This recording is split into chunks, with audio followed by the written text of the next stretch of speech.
Wait, I also fades are for wusses. What do you mean, wait? Fades aren't for wusses. We're live now. You can't say that as we're fading in. Wait. Fades are cuts for weak people. I won't say what the actual quote is. Hi everyone, and welcome back to After the Fire after hiatus last week. I wasn't feeling it because I had to deal with our actual country going to shit. And that was that. So I went and shouted at Parliament for a bit. That was fun. Now it's time to leave room for the 7 because I have 3 lovely people here with me who are going to play Song of Ice and Fire RPG from Greenmont. We're going to play more of our After the Fire game. So we're in season 2. This is episode number 3. Yeah, hold on. This is called Night of the Butchers. Is this the nice surprise you've said about? I don't think this is a nice surprise. Yeah, Sam. nice surprise. Surprise. Gin surprise. This episode is going to be just sunshine and lollipops and flowers, isn't it? With a title like that, it can only mean good things. Why don't we start with you, Mr. Tom? How are God you? damn it, man! Maybe it's just a butcher convention. You know? Well, there's been a butchering, right? So some guy bled out. That wasn't fun. I don't know. I've seen faces that Sam has made about this week. I mean, well, we do work together 5 days a that must week. be somewhat surreal, when because obviously you see Sam quite a bit, and when his mind, oh yeah. Anytime we're in the pub, anytime there's just like a. I write at lunchtime as well, so occasionally I'm just like, oh, and I'm like, what is it? Thinking it's work, and Sam's like, oh no. I think Susie's right. It's danger time. I felt a pang of danger time when I heard you were doing a prep stream at the start of this week. Like, to me, that's not good news. That means he's up to stuff. I saw again Adam Coble do some of his faction turn thing for his sci-fi game, and I really like the look of that, and I'm basically trying to copy it. But I'm using their like how you're meant to put together houses with all the stats and stuff. Didn't you see all the rolls that he did for the houses before when you came into Roll20? I didn't look. I didn't look. Oh, there were tons because because you know all your resources. I did that for most houses in the Reach. Now I've pared it down. I have actually gone and deleted some. So in your power holdings, 15 points gives you a banner house. And then subsequent banner houses cost 10. So a few houses have a banner house as well as having some actual army. So Tarly has a banner house for 15 points, which is House Hunt. So I've actually deleted the House Hunt line now after that stream because I'm like, I'm not going to count these guys. Yeah. I'm going to have just the kind of important people. And then I've added some of the movers and shakers for the campaign. So I've added the Vulture King, I've added the Ironwoods, and I've added like Sunspear, Martells. The Blackmonts as well. I'm going to add and I'm going to develop. So I get to kind of like build some of this up. And I think both Matt and Pope in the stream were like, you've got a little writing team if you need one. And I'm just like, let's chat. So we might have also, some. Like when I do the sister campaign, it's already most of it's done for me, and I can just be like, Sam, yo, what are the stats for this family? There you go. Yeah, betrayal left, right, and centre. So there we go. But Tom, how has your week been outside of this? How's it going? I haven't seen you in ages. Actually, it's been pretty good. Work's good. Just started a Call of Cthulhu game earlier this week on Tuesday, which was really, really fun. Nice. What's that on? Encounter roleplay. Nice. It's with Charlie. Cool. Playing a bit of a con man, trying to be. It's not easy. But... Tentacle Tuesday. Yeah, that's it. I did see. Yep. Got an amazing cast for it as well, so I've had a lot of fun. But I'm just glad to be back here. I mean, this is where the true role players. This is where the juiciest of all fruits are. Yeah. And I just need an apple that's full of juiciness. Need them fresh apples. Yeah, I want those fresh apples. How do you like them apples? Nice. Well, Charlie is running the streams of the internet How is that all going? You've got like Premier Week this week, right? It's Premier Week this week, and we had Tentacle Tuesday, which was the big launch, and that was a really cool campaign. Like Tom said, amazing cast, lots of wigs and makeup and costume was going on, lots of chaos. We dived straight into it, and Will is a really cool GM, so that was really fun. And then yesterday we had the premiere of The Broken Crown, which Susie's DMing, which was our Zweihander campaign. I caught a bit of that. It's an all-female / non-binary cast, and it's grim and it's perilous, and we already have drugs, serial killers, and a festival where everyone gets really drunk. So it's a good time.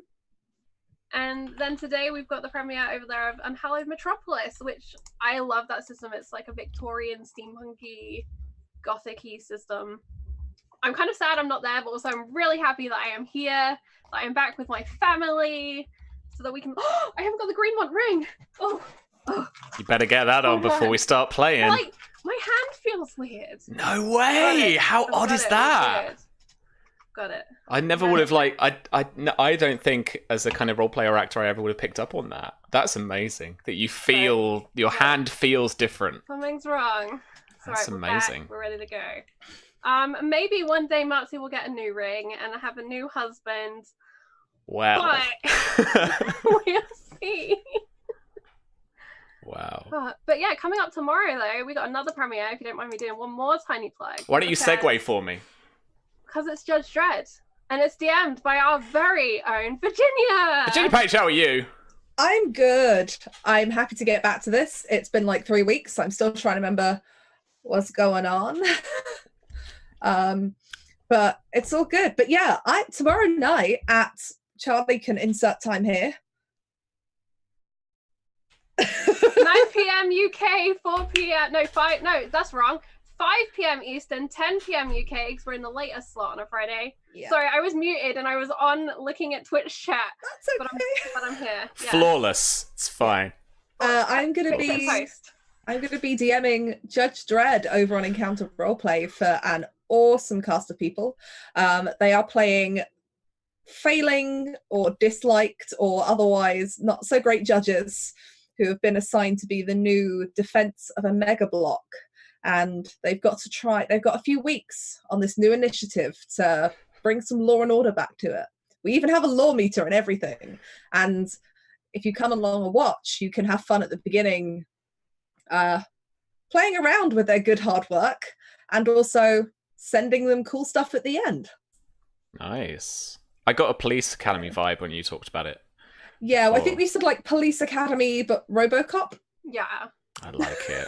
Meets Judge Dredd. And we have like a chimp and a vampire, and we have a mutant vampire, a chimp. We might have a clone.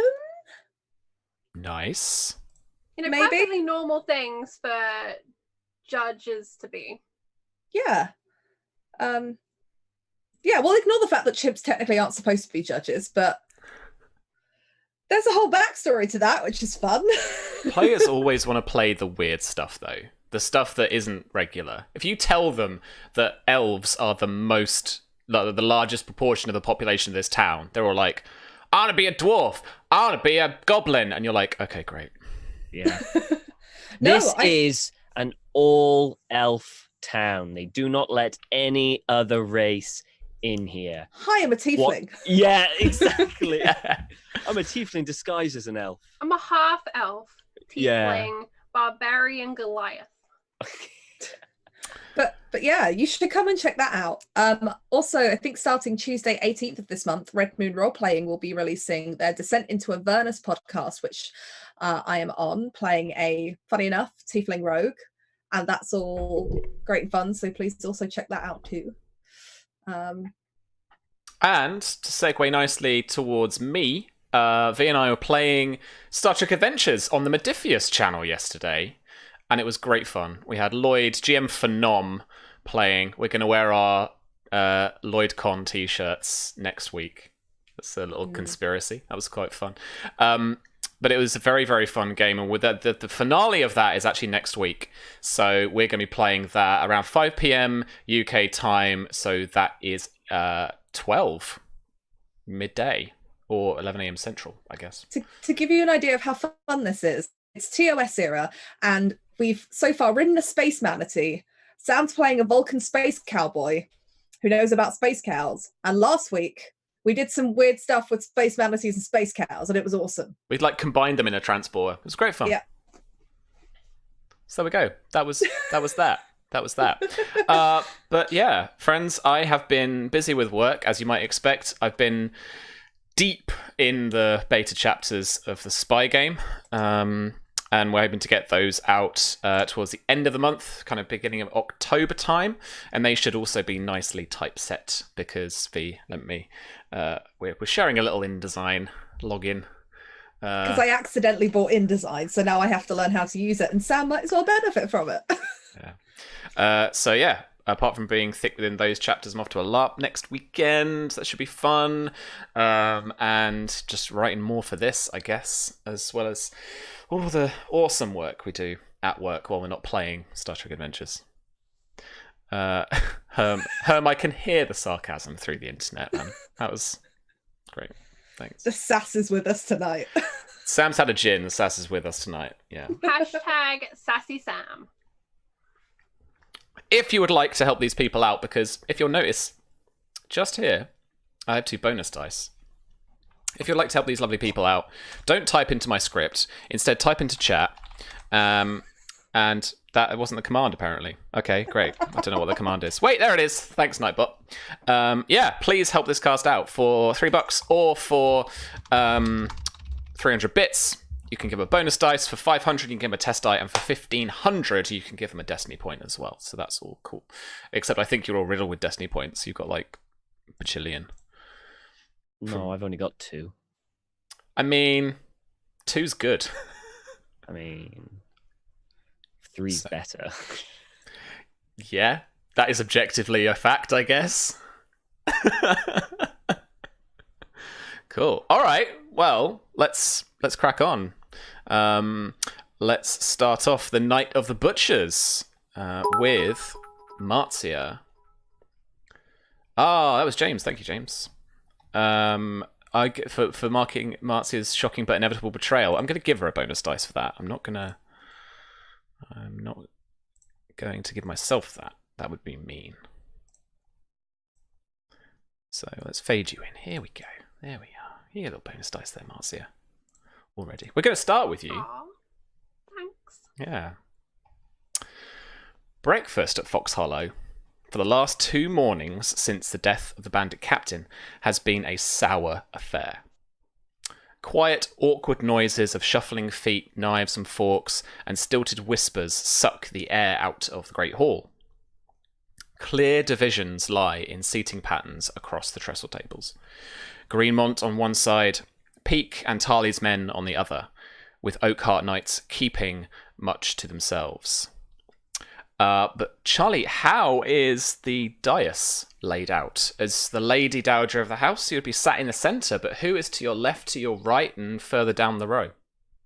I think that to my left would be a seat for either Mara or Lana, depending on who was there. If Mara can sit obviously with Alistair at the table, or if she wants to sit with Marcia, there's that seat.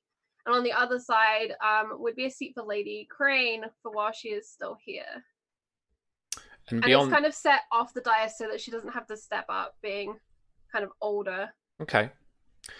Who else are you affording a seat on the dais? I mean, you've got like a long row trestle table. Imagine a wedding breakfast. Like, you've got a top table.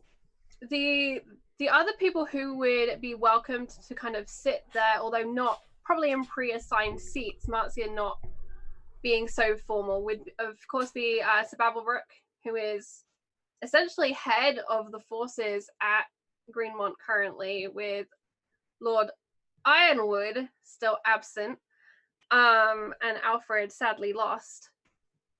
And also there would be a seat for Lady Blacksmith Kiri as kind of an honoured and respected artisan of the house.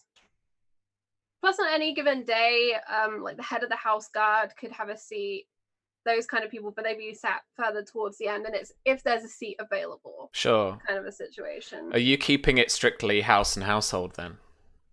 Very much. I imagine she would invite people to dine with her, Lord Tarly and Lord Peak. But it would kind of depend, I think. I imagine that first morning it was very much House Greenmont because they had screwed up and they were not in Marcia's good books at all. I imagine perhaps yesterday there had been more of an open invitation for the lords to join her and sit as they should at the main table. And then probably today it's kind of, you're welcome to sit at the table you should be sat at. Okay, they'll certainly be with you at the top table. How far down are they? I still think that Mara, Lana, and Rosanna get the seats next to Marcia. But they would then be afforded the seats on the other side of that, and then Babblebrook gets pushed down, Kiri pushed down, etc., etc. Lana doesn't take her seat next to you on the dais. And from where you are, you can see her down in the Greenmont school dinner seating areas that have been kind of socially figured out. Would anyone have taken her place? Or would you have left it empty? I think Marcia would have invited either Lord Peak or Lord Tarly to take the seat, whomever kind of arrived first. Tarly would be her preference if there was one, or if they were both there at the same time. This is for you to frame, so if you want Tarly sat next to you... This morning she invited Tarly to take the empty seat. Okay. Red Rob, having arrived only the morning after the butchering of the brigand captain, describes the prisoner situation to you now that you've taken over from the Tarly men, between your thick slices of pork belly, apples, and toasted bread. My lady, the prisoners are all been cramped into the two main dungeon rooms we have down in the basement, in the crofts. It's a small area, as you'll know, my lady. With 10 men to a cell, they can barely move. Their mood has changed, where once they were resolved not to answer, they've been quite taken and horrified at the butchery of their captain, and as he says that, he glances just quickly and nervously at Lord Tarly, and have spoken a bit more freely since. I intend to visit them after breakfast. Very good, my lady. We are continuing our investigations into what happened. Murder on Greenmont lands is not acceptable. This much I have ascertained. They are spooked by who they are calling the Butcher. A Tarly knight who no one can identify. And he very subconsciously but deliberately does not look at Tarly then. He looks a little at the floor and then back at you. What they have given up freely, my lady, is that they are not Dornishmen. They hail, and he's raising his voice a little to make sure the court can hear. They hail from these very mountains to as far as White Harbour. Sellswords and bandit knights who care more for coin than allegiance to a lord. Or to a lady.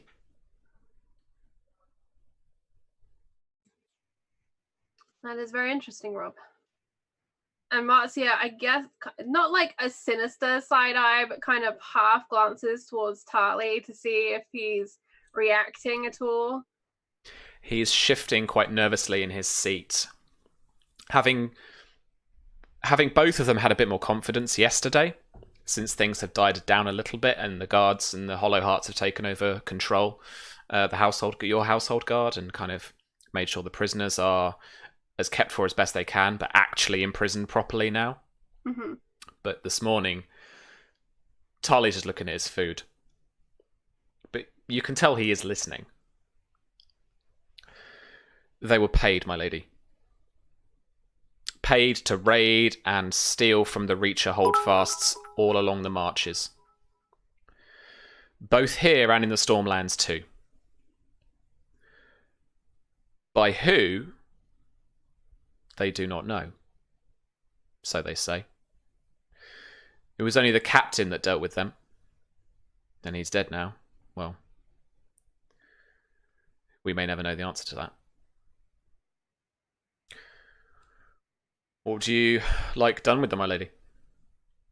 Well, it would appear by their own admission they have turned against their own kin, raiding here in the mountains and Stormlands. I think it is only right that we send them to the wall.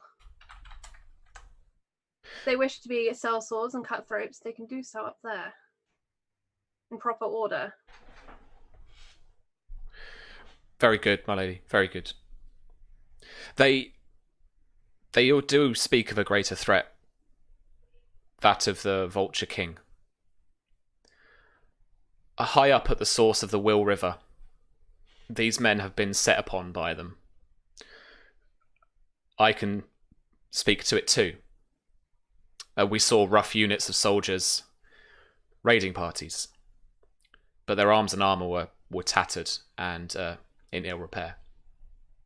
And he looks expectantly like he wants to say something else, but he stopped himself. Something else you should add, Rob? Not here, my lady.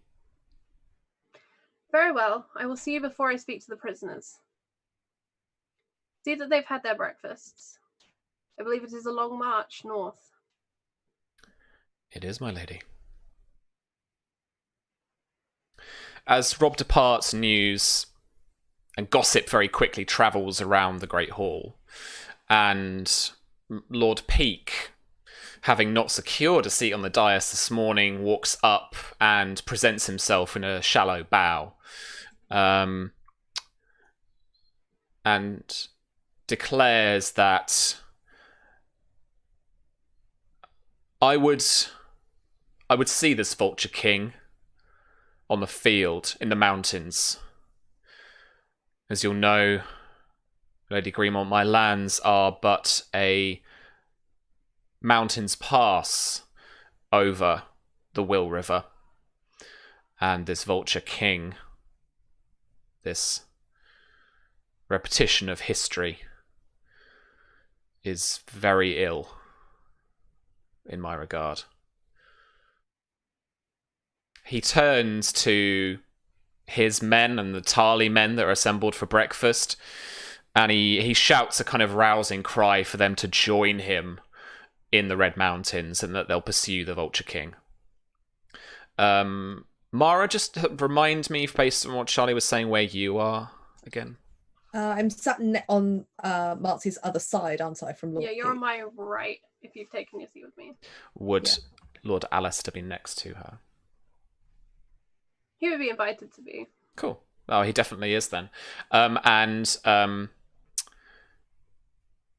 know how sometimes someone's leg twitches, like bounces up and down, like it's nervousness, excitement. Like he's clearly been roused by this kind of cry of like, let's go and screw up the Vulture King, and he's got that glory-seeking glint in his eye, most definitely. Mara would turn to him, like as she's sitting there watching him kind of like fidget, and just go, say something. Rally your men, they're sitting down there. Peake is doing that for his own Tarlys. And she'll just kind of nudge him gently. Oof, all right. Wow. I mean, you've put me on the spot too, so I'm going to pull up his character sheet here. I don't know. So I can give you a moment while you do that, if you like, Sam. Oh, absolutely, yeah. Marzia will turn to Mara. We must be cautious. Lord Ironwood and Miria are still in those mountains. I'm glad that they have a target and a threat that I can agree with, but it's dangerous. It is, but Sir Oliver will keep her safe. He If kept they me are safe. together. That man is family to us. Miria is family to him. He wouldn't stop until he found her. I know that. He's a good man.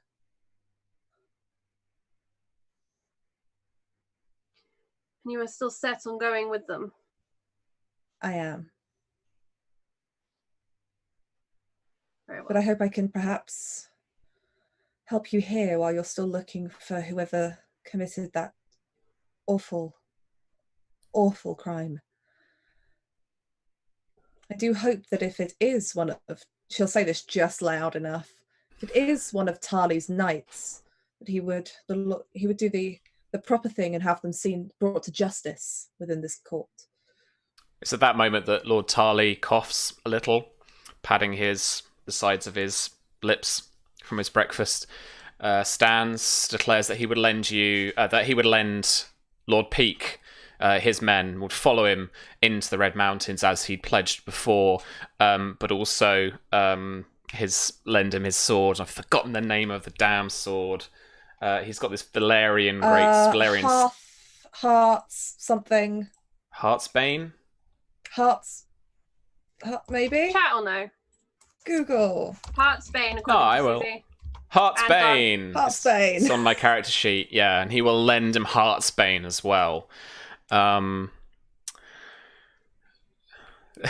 like echoes of Heartsbane everywhere. Yeah, and he will lend him Heartsbane.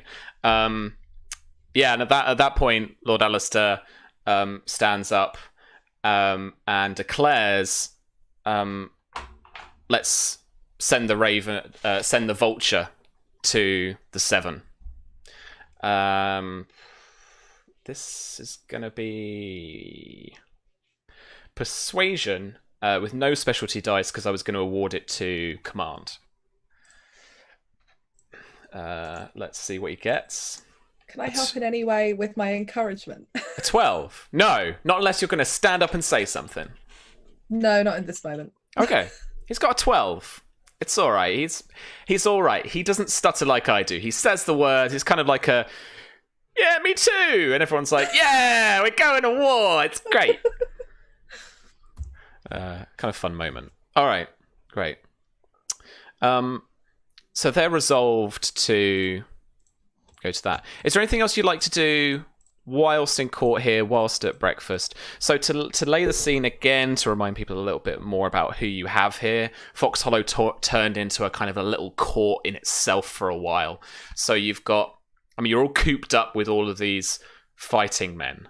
There's a lot of testosterone packed into one keep, and they're all kind of like there's been instances of little pushing and shoving and stuff like that. But like men of different allegiances have kind of stayed apart now for the last couple of days. There are as well, though, some courtiers who have arrived from various houses around the Reach, not just Tarly and Peake. I wouldn't say no. There wouldn't be House Rowan, but there'd certainly be there'd even be just a Highgarden cousin here, just chilling out with the Tyrells, just kind of seeing what's going on. So there's a number of different people here too.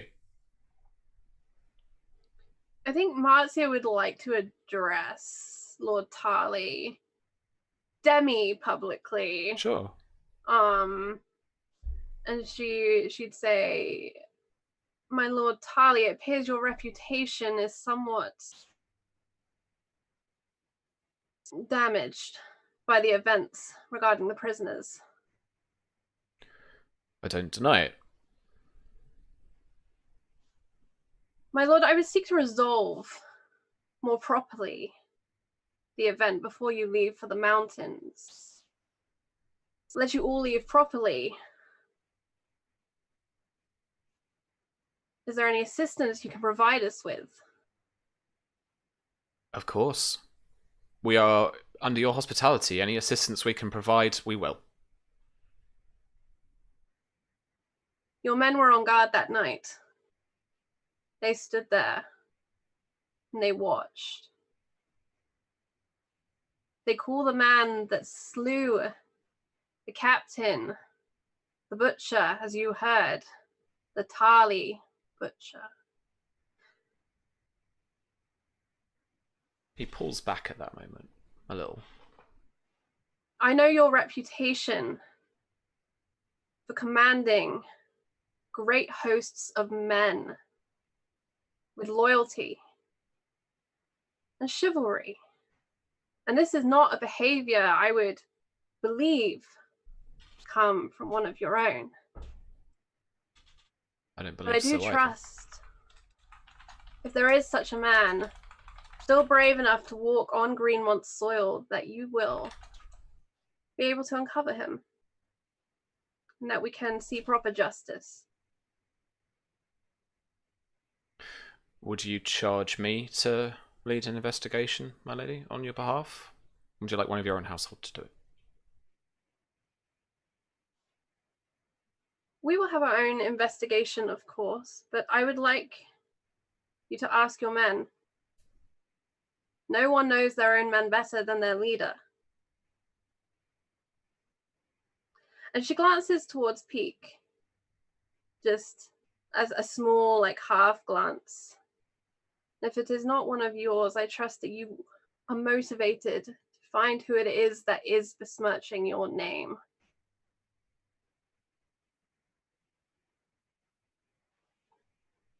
Would you like a convince roll, Sam? I'm wondering if I need an insight roll. Oh, insight. Yeah, You... she's definitely like, you are under the fucking bus, mate. Please sort this out. Are you trying to kind of push him apart a bit from Peak? A little bit, yeah. She's I like, love that. Dude, if it's not yours, you tell me whose it is. Right? Okay. Let me just check the... not that. There. It's kind of consequence of defeat for an insight. This is going to be one check. So this is going to be more of a quicker intrigue. So this is basically going to be against his will, his passive will. Okay. Which is like a kind of like taking 10 kind of thing, right?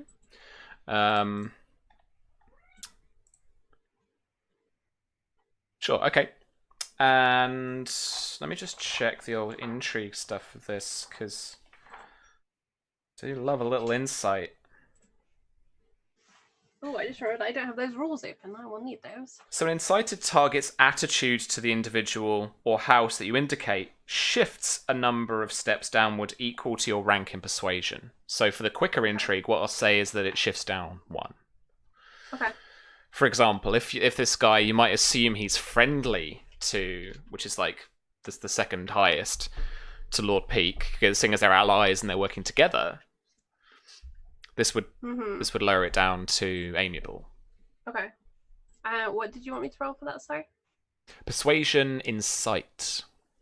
Okay. I didn't have any specialties in persuasion, but I think I got given a bonus dice, right? You did? Do you want to use it?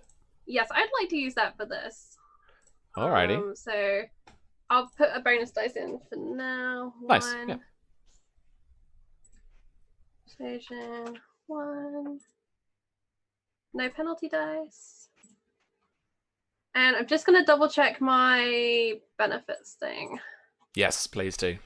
Character details. Check his. So we've got the new sheets. So yes, it's under character details tab.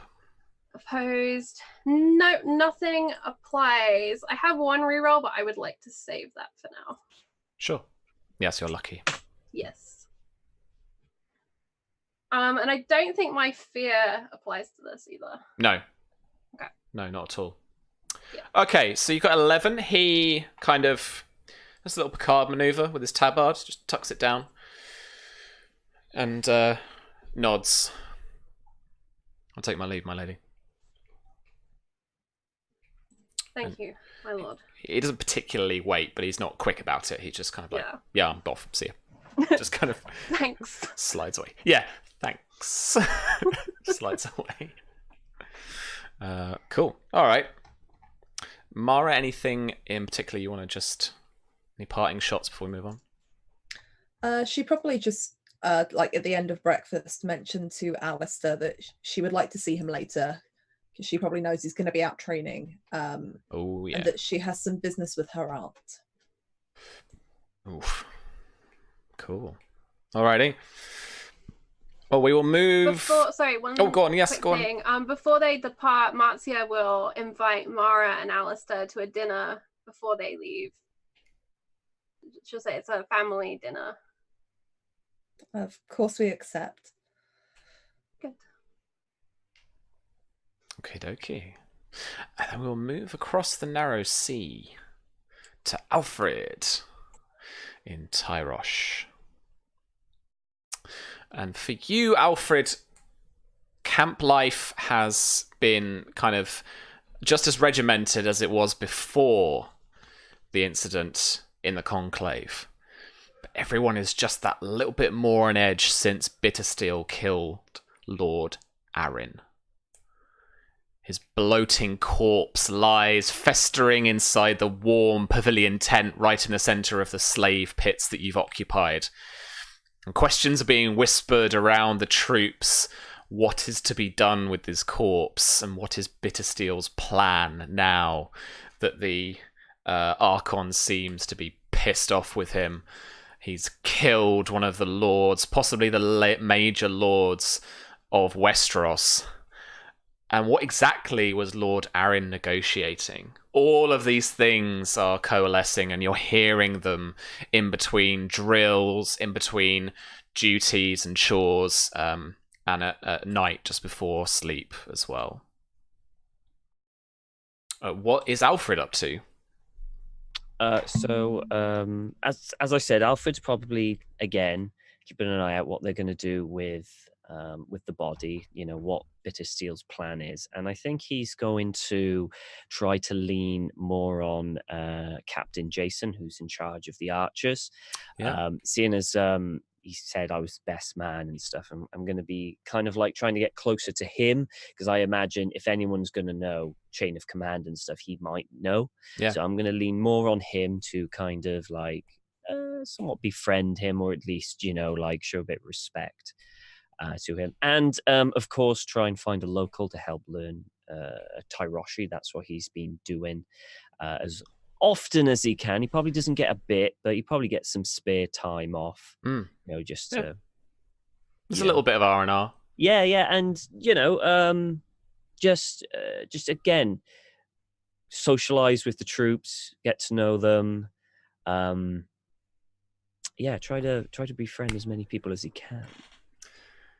Inside a brothel, of course, on the Tyroshi coastline. Mm-hmm. The what's that scented smoke? It's such a long Disney evening, and I forget all my words. Incense? Like the incense is like thick in the air. I think there are those silken drapes all along the ceiling, the ones that you kind of awoke to when you woke up in Tyrosh without knowing exactly where you are. The architecture is very similar. In fact, it's probably on the same kind of a similar street to where you actually woke up. But this is where a lot of the soldiers, the male soldiers, come to relax. Bittersteel pays a wage, and like it's in a slave city as well. Like you can see some of the, I imagine that unfortunately they have some slave armies, and there is that distrust, and there is that unsureness, and also kind of like social justice from the soldiers under Bittersteel's command that are like, we're Westerosi, this is not okay. Oh yeah. I mean, Alfred's going to be exactly the same. He doesn't like slavery one bit. But for the men who are here in this brothel, that's the last thing on their mind. Mm-hmm. Who are the slaves in this town? But you are amongst. You were in almost like a kind of what more modern wise, like a smoking room, or like a you're in a kind of like a room to the side, an antechamber. Naked boys and girls walking past, and you are just kind of a few people are in their cups. There's certainly some kind of wine and stuff flowing. Yeah. And Jason is with you. This is one of his only nights off. You haven't seen him really relax all that much, and he's had a couple. Mm-hmm. And he's fairly relaxed. He hasn't availed himself of any of the services here in the brothel tonight. Okay. So Alfred's probably going to be with a select few that he kind of hangs around with. And he's got this, I suppose you could say the closest thing to a friend, really, a guy called Boot, or at least everyone, that's what they call him. And he's someone that will indulge in himself. He pays, most of his wage goes on luxury. I mean, he's living in the moment. Whereas Alfred, he doesn't. He's keeping the money. He's, again, this is in his mind is a stopgap. And as he's just sitting there, mainly just to socialize, not really to partake, he's got a drink in his hand. The incense, every time he smells the incense, his eye and face begins to sting, just like back in the day where he woke up. It's kind of like a instinct kind of thing whenever he gets that smell. So he doesn't like coming here, but he kind of forces himself to, just to be with the men. And he'll notice the captain. Is he on his own? Did you say he was on his own, or was he? No, he's with you. I almost imagine Boot getting a lap dance. Yeah. Like he's got like a girl. He's like there. Maybe there are a couple of prostitutes with him because he's kind of flashing his cash. Yeah. And so they're ripping him off like they should. So Alfred's not like Alfred is somewhat uncomfortably close to all of this. When the women are dancing, they bump into him occasionally, and he sighs and then shifts a little bit further. And as Boot is enjoying himself, he's gonna just take his drink and then move closer to the captain, and kind of like put his drink over to him and have a look around and say, Captain, do you not indulge yourself? No. I've got someone back home. Oh. A lady wife? Common wife, I guess. Oh. How did you meet? Well, funny story. And Boot gets dragged up to kind of some cheers from the other male soldiers, dragged off into a smaller side room.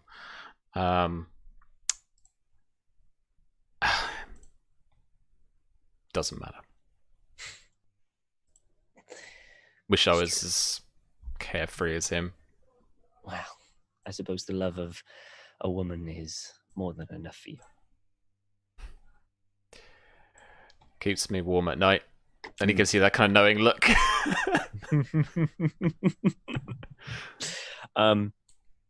Neil, and Alfred will just lean and he'll have a look around.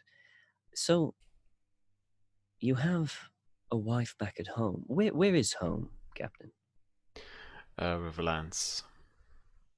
I've never been there. It's much the same as anywhere else, really. Rolling hills, lots of rivers. It's almost like home for me. Trident is fucking huge, though, I tell you. Well, I've never been myself. Most days, can't see the other side. It's got to be clear as summer, not humid. Just clear summer air, and you can just make out the other side. I spent most of my life up in the mountains, and now coming here made me realize just how much of Westeros I don't know. Must be a view, though. Oh, well, there's this one particular view not far from where I'm from, bridge, and it just looks down into the valley. It invokes a lot of emotion. It's breathtaking. So, if you don't mind me asking, why are you here and not at home with your wife?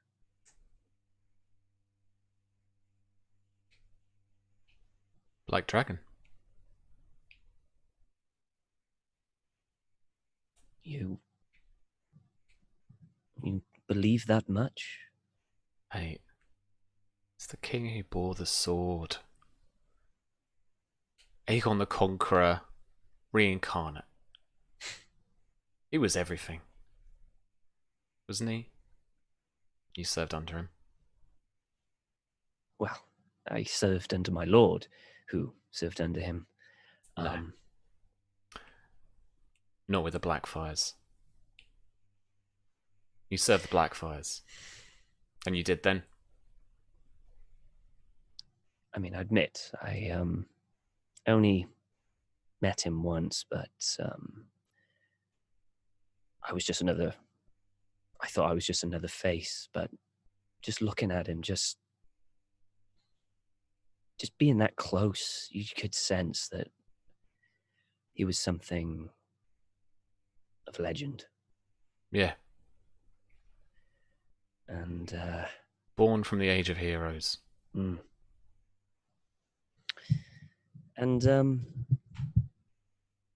I thought that was going to be it. I thought, were you at the battle? That bloody field still haunts my nightmares.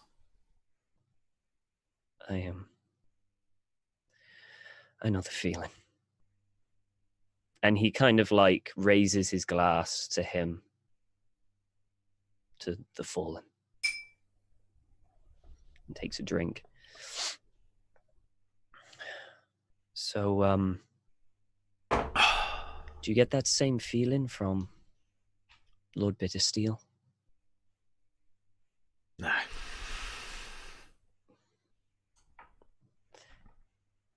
So if you don't get the same feeling, why are you here? I understand the Blackfyre, but as you said, Bittersteel isn't Blackfyre. I can't go back, lad.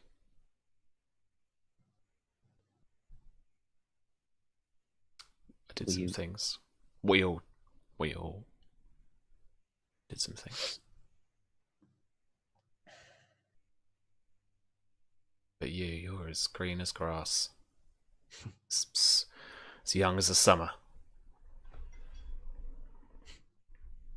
But you did nothing other than be valiant and serve an honourable cause.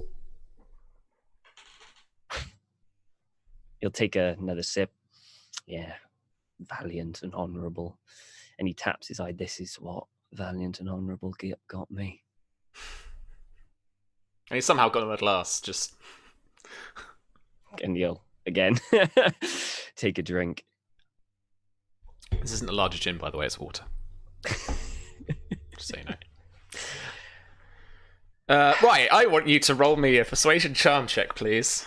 Fuck. How many bonus dice are we awarding Alfred? This is like the worst. I think Alfred deserves 2 for that. Beautiful. Pope's agreeing with you. I think it's true. Okay. Right, I'm going to have to do this now. I think I need a custom roll. So it's 2 bonus die. So, hang on. So it's rolling 4 die. Oh, no, cancel that.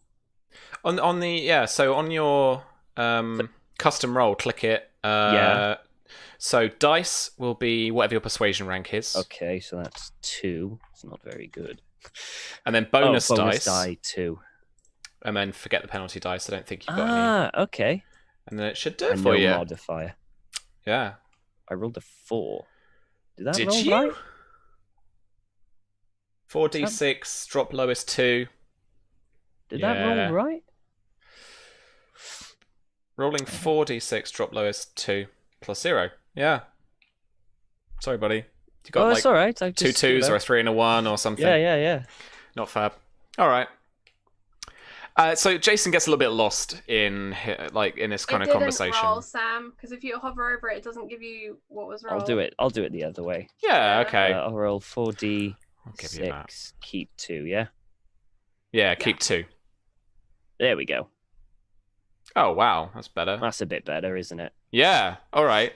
So, Yeah, I'll do it in that way. antithesis to getting lost in his thought and melancholy, you have a cheery drink and drink to serving an honourable cause in a kind of sarcastic way and just kind of trying to make the best out of kind of like what you've got here. So essentially, you'll have improved Jason's disposition towards you.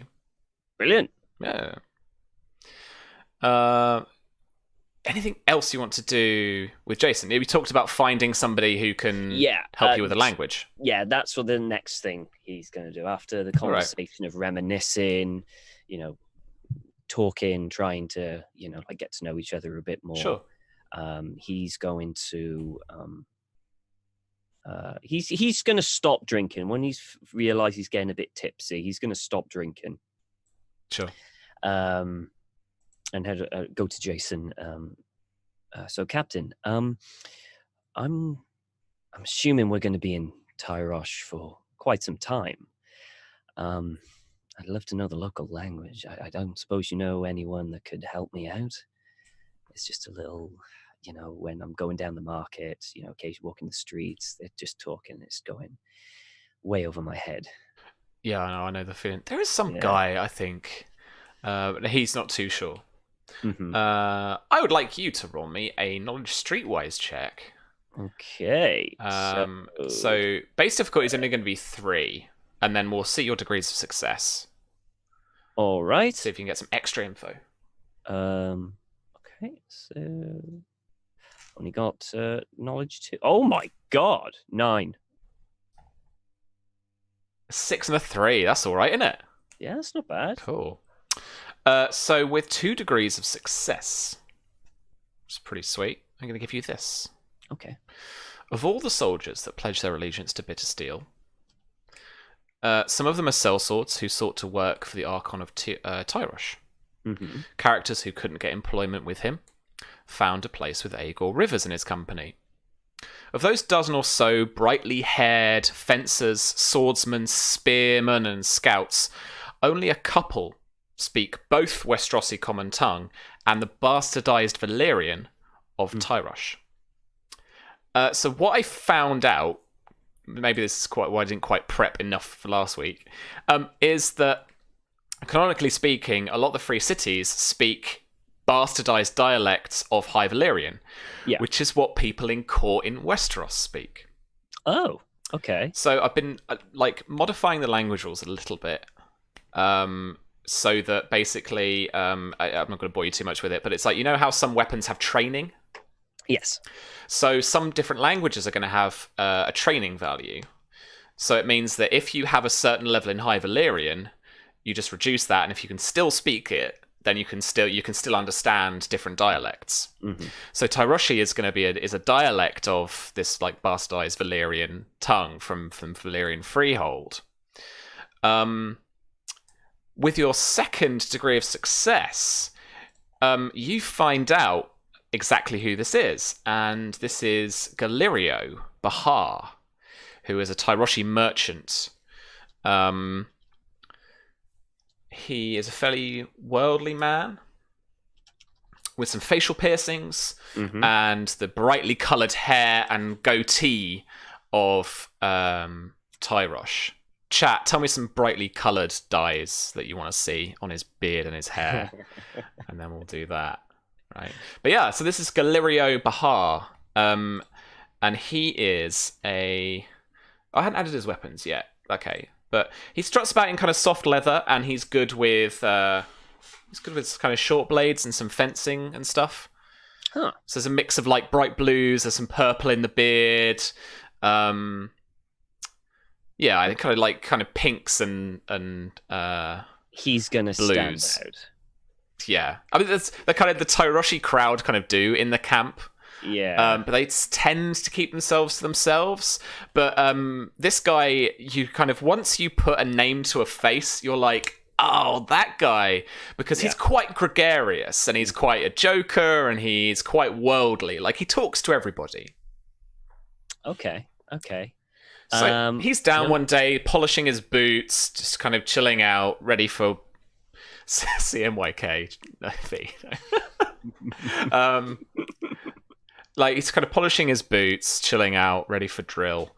And you've got this is an opportunity. You've got some spare moments here before you start marching up and down. Okay. So I see him. This is a bit later. Okay.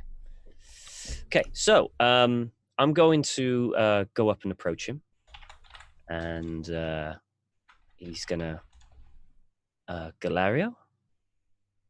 Yes. My name's Alfred. I'm with Captain Jason in the Archer Company.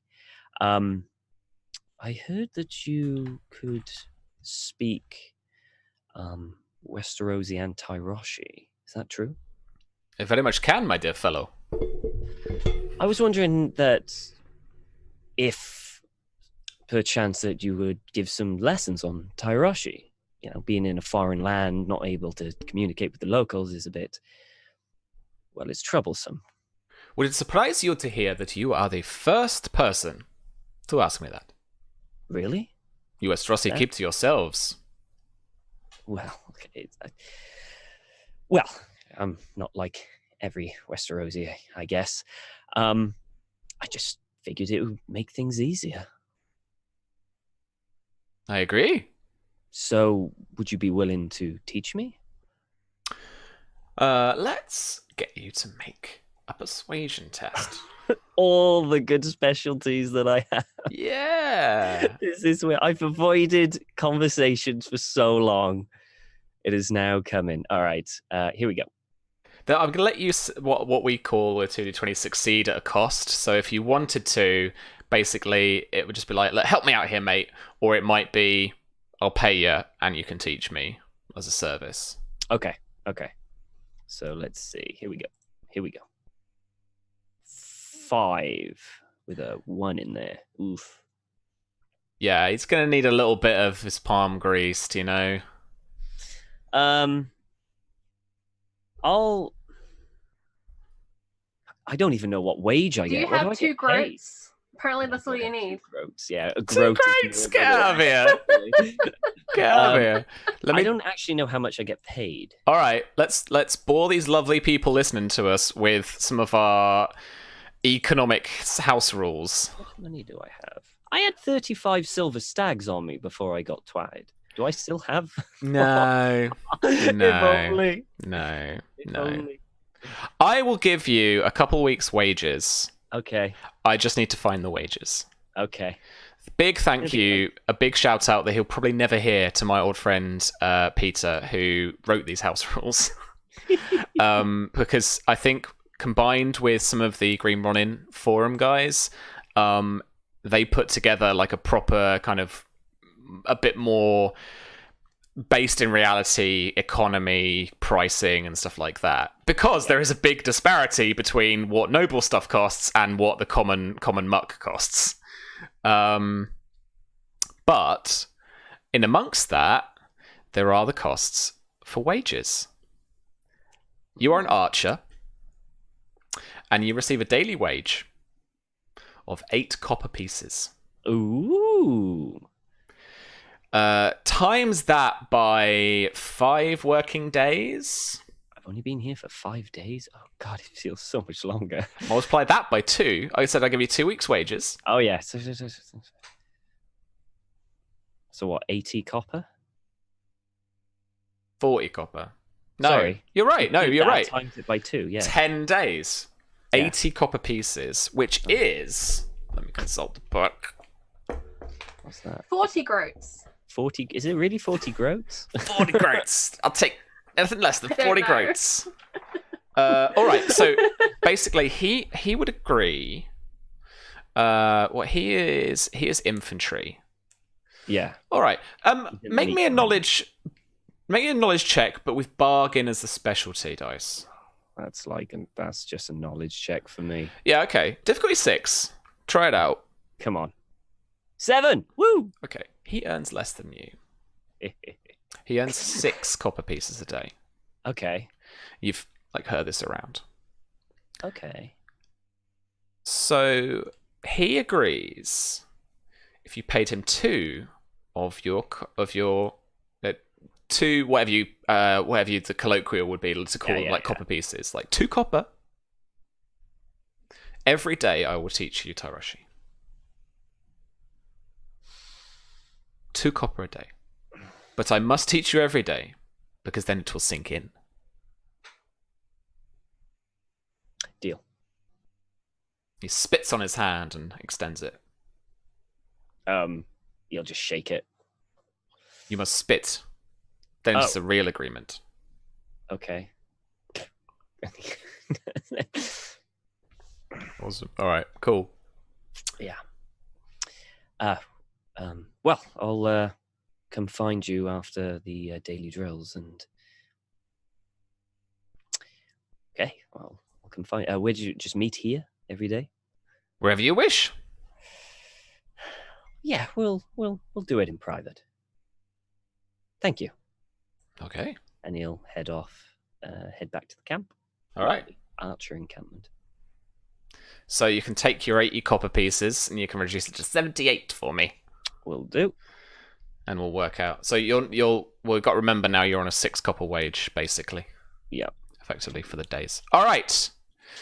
We are going to head over back to Westeros, the Red Mountains, where we are going to see Mara. Mara, you would like to talk to Lana. I would. V, how do you want to frame this scene? So I imagine that this happens after breakfast as everyone leaves the hall. And Mara watches Lana go off and then will follow behind her. I imagine she's probably going back to her chambers or something. And she'll wait till there's no one around and she'll call out, "Auntie?"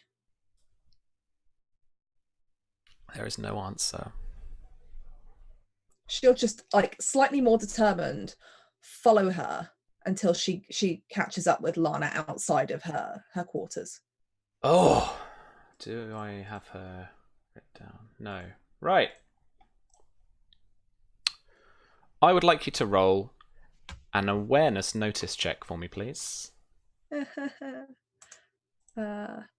Okay.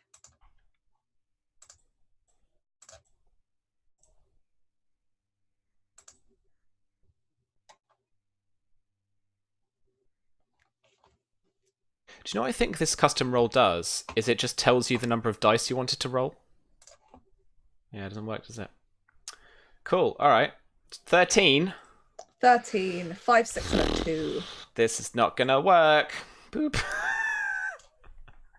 All right.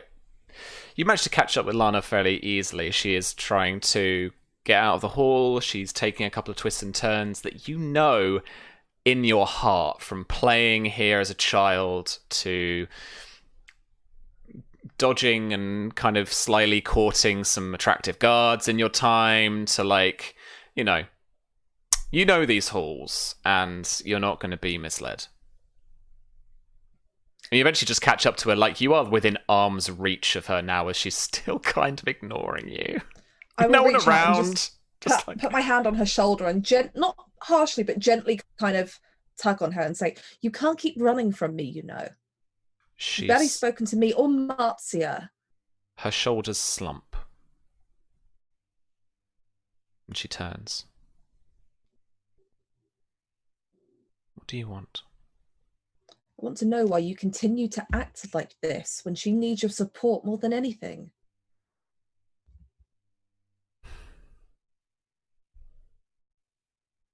It's going to be an intrigue. I think it's going to be an intrigue. It's going to be an intrigue. Status breeding, please. Oh, I think I have that. Yeah. I'm going to use a bonus dice. No. 18. 11. Okay. You're going first. Right. Gotta get the intrigue sheet up because I can never remember how this works. Choose your disposition for me, please. Make sure you know what your objective is. And then we will go from there. Okay. Mara, looks at her and says, "She needs your support more than anything now, and you've barely spoken to her, barely spoken to me. You didn't sit at the table at breakfast this morning. You're making a display of her, or you will do if you're not careful. I don't understand what it was that night in the Godswood that made you decide that this was the moment to turn your back on her." And I think Mara is is going to... I think really she's going to consider. She's just kind of putting this to her. This is what I've seen, and this is how you're acting, and I don't really understand. She's waiting for some kind of explanation. Okie dokie. Let me get one of my sheets. That's the one.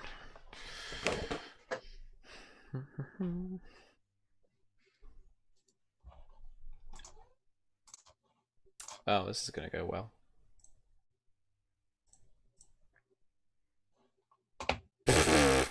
Thanks, Roll20. Okay.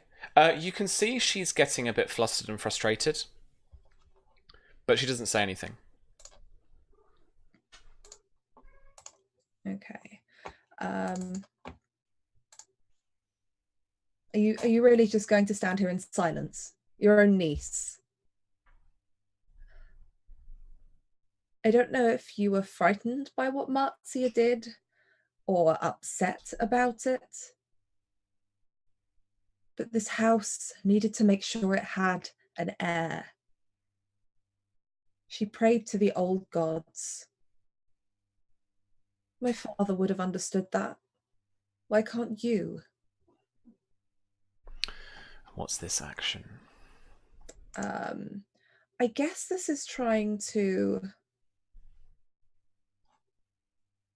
kind of, it's the beginning of her trying to, she doesn't really know why Lana is being the way that she is, but she knows it's to do with the Godswood to some degree. So I guess it's like the beginning of her trying to kind of coax an answer out of her, but also the beginnings of that, like, she didn't do anything wrong. You know she didn't. All right. I'm sure I've got Lana in the old game, so I just want to check it. Yeah, she's in the old game. Yeah. I was like, I'm looking at my secondary NPC going, she's better than this. So I'm going to use her old stats. It's kind of an influence, right? You're influencing her to tell you, to open up to you. It's like, it's either influence or manipulate, but I think probably influence more than anything. Just going to roll 1d6 because I could have rolled another one in that last check I made. Okay. So we'll add those together. That's a 7 was the actual result. Convince? Convince, yeah. Cool. And this is straight up influence. You're trying to actually do damage to a composure, yeah? Yeah, I need her to actually like crack and say something or be upset or... That's cool.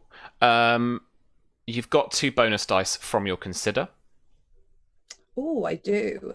And I'm going to give you a bonus dice for your roleplay. So that's 3. I also get +2 to convince tests as well. So let's see. Yeah, all right. So it's 3 bonus dice. +2 to that. So 24 total.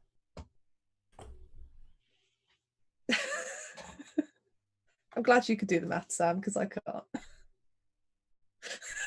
So she rolled withdraw, so her intrigue defense is now 7. Because I rolled pretty badly. I think it's 4 degrees. 17 would be 3. 20... 24 is 2 would be 4. So 4 is the maximum, the most degrees of success you can have. There's no 5 or 6. So 4 degrees. So 4 times your will rank. Oh, which is 3, 6. It'd be 12 in total. In composure damage. Remember to add or take away your modifier based on your disposition to her. So it's presumably going to add some persuasion. It is. That's going to go up to 13. 13? No, not to your composure damage. To your actual test, to your persuasion test. 25. Yeah. All right. Don't like it that much. Oh, sorry for the typing. I thought it was muted. No, you're right. All right. Shay can't take enough frustration, I don't think. Wait, how much? 15? No. 12. 12? My will rank is 3, so it's 4 times that, right? Yeah. Yeah, 12.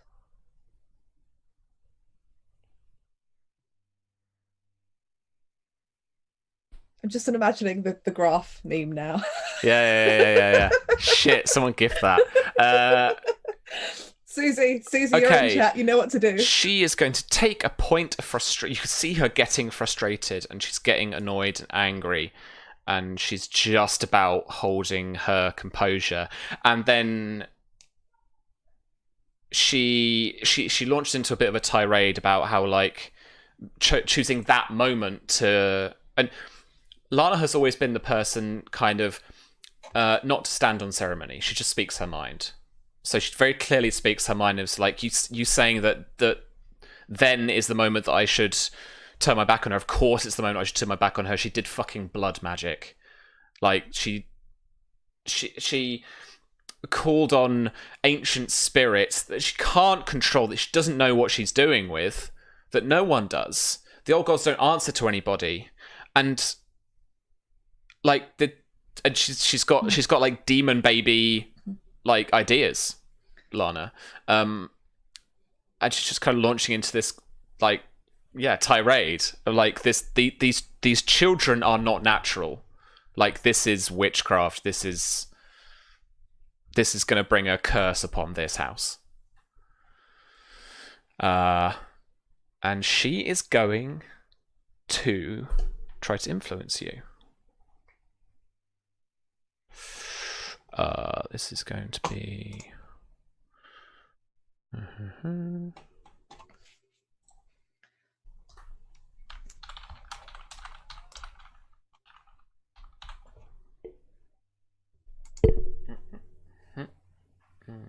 Yep. 16 versus your intrigue defense. Yeah. No. 21 versus your intrigue defense. Yeah, no, my intrigue defense is 10. Cool. That is 3 degrees of success. And so that is going to be 9 composure damage, but some of your DR is going to absorb that. So whatever your DR is, reduce it by that much, and then apply the rest. In your disposition. So it's your disposition rating that is your armor, and that armor stops some of the composure damage.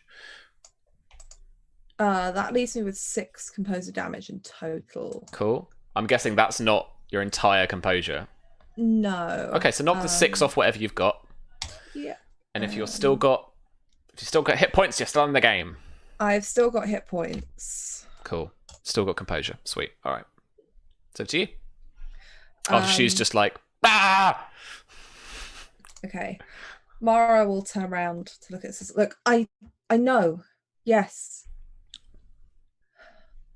Nobody knows if the old gods answer or not, but there's a reason we all keep worshipping them. Okay? She wanted to do what was best for this house. She wanted to make sure this house had an heir.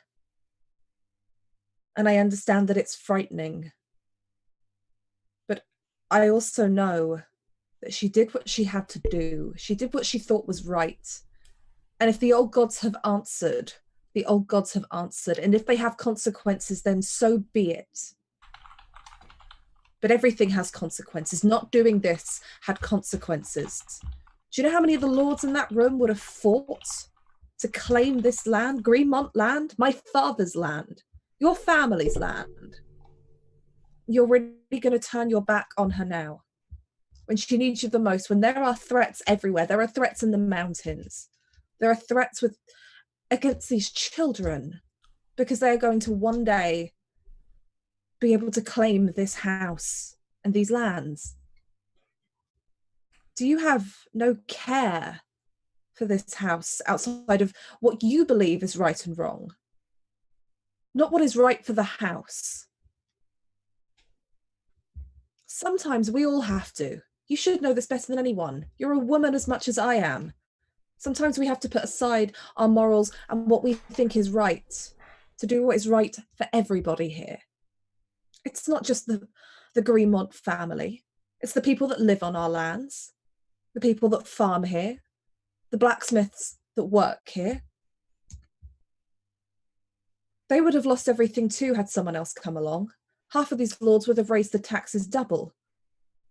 There could have been war over this land. But you can't put aside the fact that you don't believe the gods could possibly answer. And I guess she's trying to convince her that she's taken a stance that is selfish in that sense, and that is how Mara sees it. I get it, you don't like what's happened, but that doesn't mean it's bad just because you think it's bad. You've only thought about a narrow scale here. You haven't thought about anyone else except the fact that you're upset. Yeah, absolutely. I can imagine as well that actually your guys are pacing the corridors as you're saying this, as she's trying to move away a little bit, as you're still pursuing her and still talking to her servants, like dodging out of the way, trying to just get away from this. Like they don't want to be here. They don't want to be kind of witness to this if anything comes to it, where they have to be asked questions. So, yeah, I want you to roll Persuasion Convince for me. If you are influencing, which I guess you are straight up, kind of, it's the kind of intrigue attack. So, do that for me. I mean, that was like round of applause worthy. So I think three bonus dice. That was sweet. I particularly like the bit about like they could have raised the taxes and there was been a war over it. Like that was just, it was quite immersive. It was like, yeah, we're talking about real stuff. Yeah, I like it. It's 3 bonus dice. See, I'm a nice GM. 21, 23 in total. Yeah, I mean, she's like you've defeated her. I can't take any more frustration.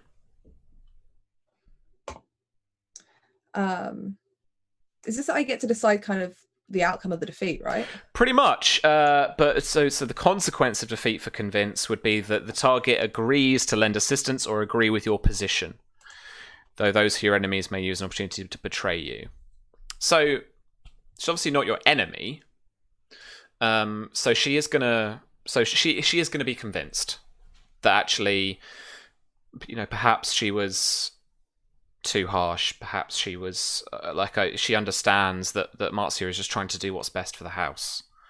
Yeah, of Mara course will she very does. much be like, you're allowed to feel personally like you're not okay with it, but I like that because you're actually giving some way too. Like you're like, yeah, I understand, but you cannot be okay with it. But what you can't do is publicly not be okay with something to do with Marcia because she needs you right now, and you have to you almost have to forgive her a little bit for what she's done if you think it's wrong, because she's not just protecting herself and her children and the house, it's everyone who lives on our lands too. Beautiful. Yep. There's a bigger picture here. Yeah, absolutely. Yeah, she agrees. She doesn't necessarily like. I can imagine her disposition is still going to be fairly poor with Marcia, but at least she now understands. She now agrees. Okay, yep, it's not bad. But I'm telling you, there's something about those kids. Like it's like, yeah, like there's still something there. So I feel like if she said that to Mara, she'd be like, and maybe there is, and we deal with that if there is. But right now, they are the heirs to this house. We'll burn that bridge when we come to it. Wait. Yes. Yeah. So like, so this would be framed more like a complex intrigue. So there are several intrigues that need to happen for this whole plot of you convincing Lana that everything is fine. Like they have to be ticked off. So you've ticked off number 1. Blood magic's okay, kids. Don't try this at home. So. Don't try this at home. Yeah. Don't eat pork uterus, it's minging. Cool. All right. We are going to jump cut to Marcia, who in her solar stands Red Rob. And before, actually, he's going to say, maybe before you say anything, I've been sworn to give you this. He reaches into his messenger bag, and out from it, he pulls a letter that's wrapped around a small, dark, red wooden box and tied up with string. Inside the box, I'll let you figure out if you want to like look at the letter, look inside the box, do all that kind of stuff. first. But it's this like beautifully polished, dark red wood. This kind of little would almost maybe be like a jewelry box, that kind of thing. But wrapped around it is a bit of parchment that's been tied with string as a letter. You can almost still see the ink slightly has bled through, and you don't recognize any of the letters. No. So I imagine Matsuya takes the letter and she unravels it, and then she glances to Rob and says, "Do you read, Red Rob?" I confess that I don't, my lady. All right. And she sets the letter kind of down on a side table or something. I mean, this is what it looks like at a glance. And she looks lots of Y's. She recognizes Y's. She knows what the Y's look like. She's seen Lana do those. Yep. There's definitely some of that going on. And she'll look at the box and kind of run her fingers over the lid of it. Is there anything, a crest or anything inscribed in it, or engraved in it, I should say? Or... Would you roll me before that? Would you roll me as a little GM intrusion, a cunning memory test for me, please? Sure.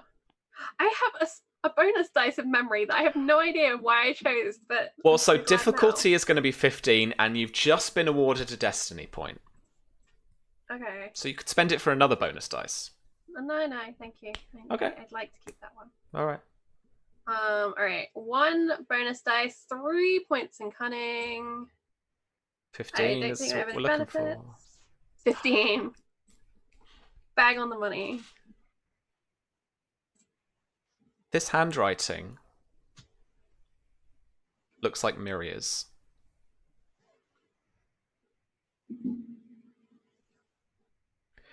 It's just a second, and you look, and again, like that's that Lana kind of like you glance at it, you look for it just for a second, and you're like, yeah, it's all in the Y's.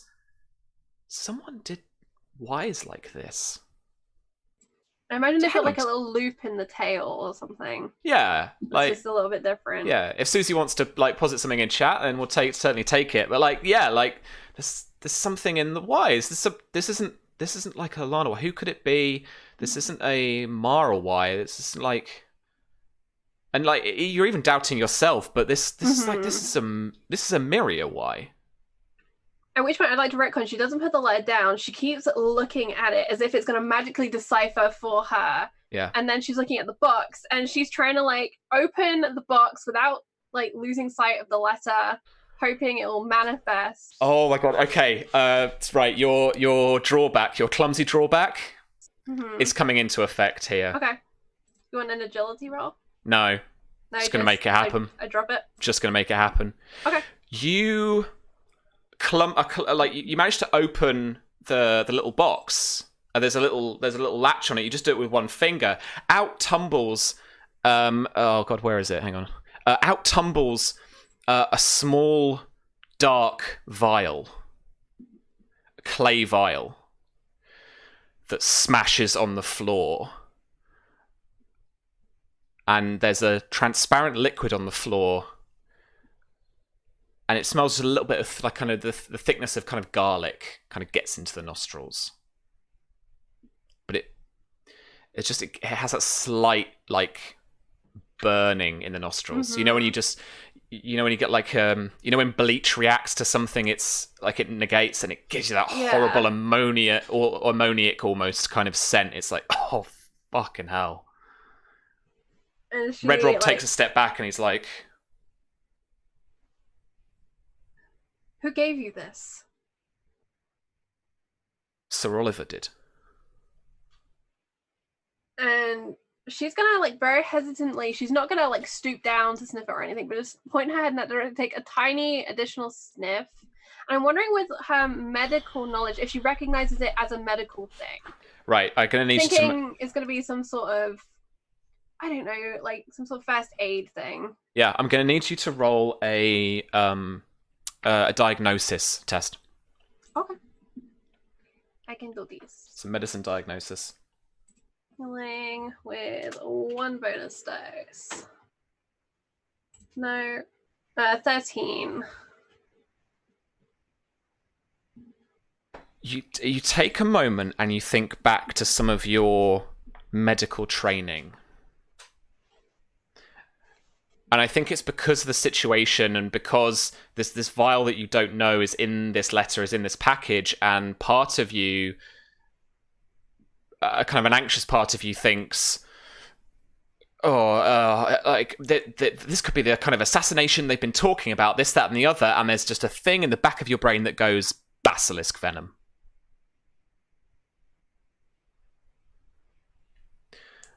With 1 degree of success, that's all you've got so far. It's just but this is a venom. Rob, run and find Lana or Mara. One of them, both of them, I don't mind. Just bring them in here. Don't tell anyone what it's about. Right away, my lady. And he runs out of the solar. And she's gonna get a small side table and just put it over the crime scene.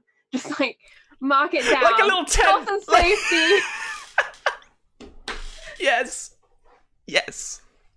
Amazing. And she's gonna look at this box again and just see if there's, anything else in it, any residue of anything, sand, grass, dirt, smudge. Make me a. Excuse me. Make me a knowledge. Good. Knowledge education test. All right, it's gonna be straight knowledge. Here this is gonna be a 15. 12. Okay. I rolled as high as I could roll. Oh, really? Mm-hmm. Okay. 2 6s. Nice. Okay. Unfortunately, there's nothing outstanding about the box that speaks to you about. It's just a nice box. Who it might be from.